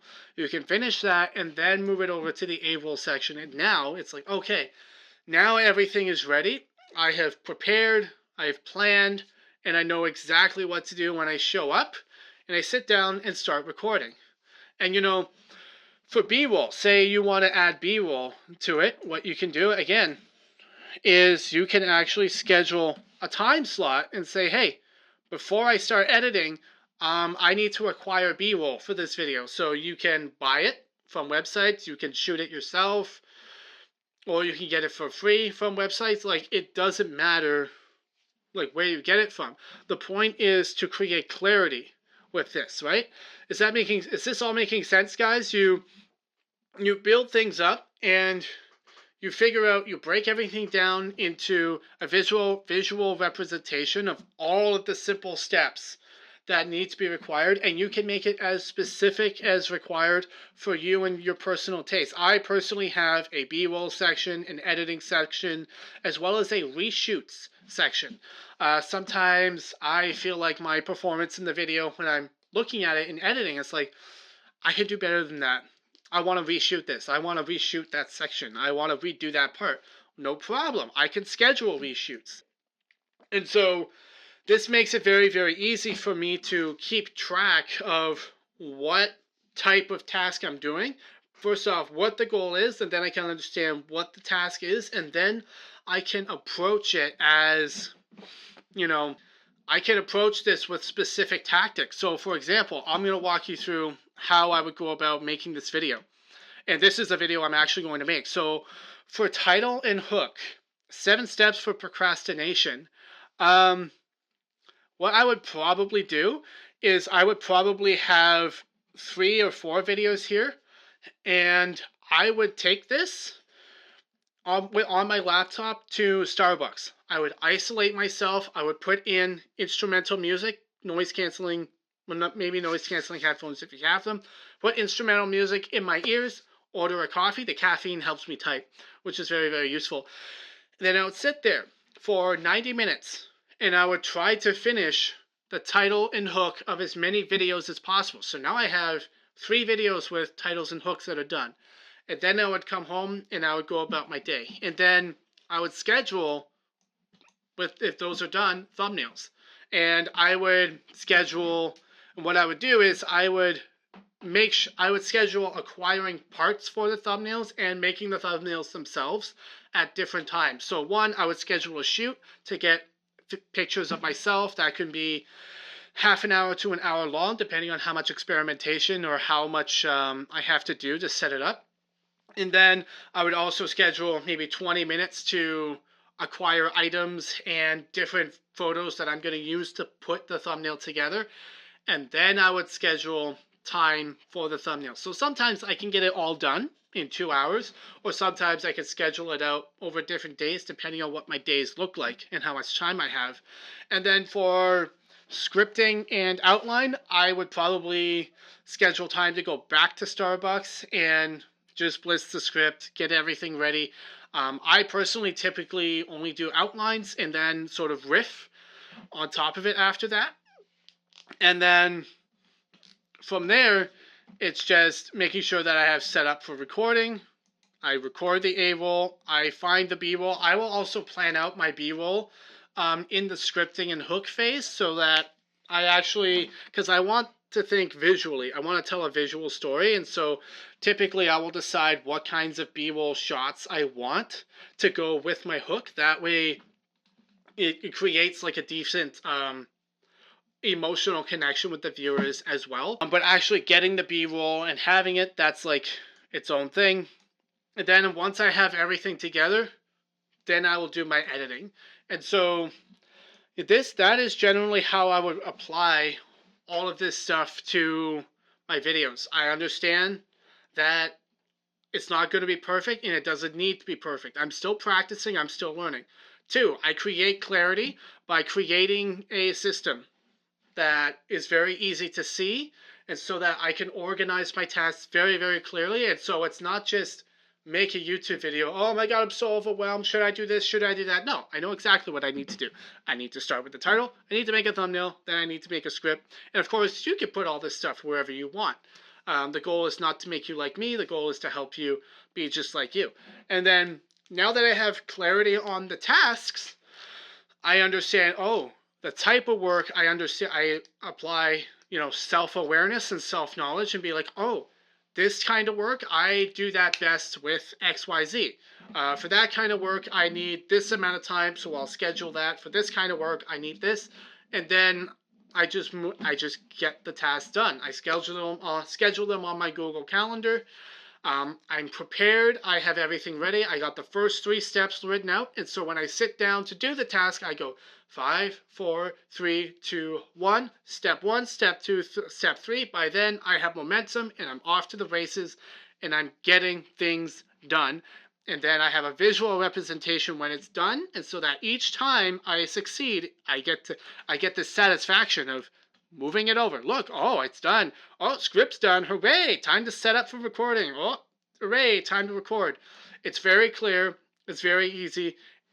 And it's an actionable step plan. And that, my friends, is how I do it. That is how, in a nutshell, how I went from only posting one video per month, sometimes one video every 3 months, or taking a 6-month break, to posting 3 videos a week, more or less, and making entire hour-long presentations just like this for you guys. That is the method that I used. This works incredibly well for me. However, this is just a simplified version of what works for me. However, you might be different and you might need to apply different tips and tricks to this system in order to achieve the best results. Because of that, I wanted to offer you guys my course linked in the description. Guys, if you made it this far in the video, I truly do appreciate it. This is just beginner level stuff. Some of you might want extra help and more deep advanced knowledge to help you in your journey faster. That's why I created the course for you guys, linked at the top of the description. I love to see you there, and you can even chat with me and message me personally, and we can work on giving you some one-on-one help with myself. With all that being said, thank you so much for this video, for watching this video, and I will see you guys in the next one. Cheers.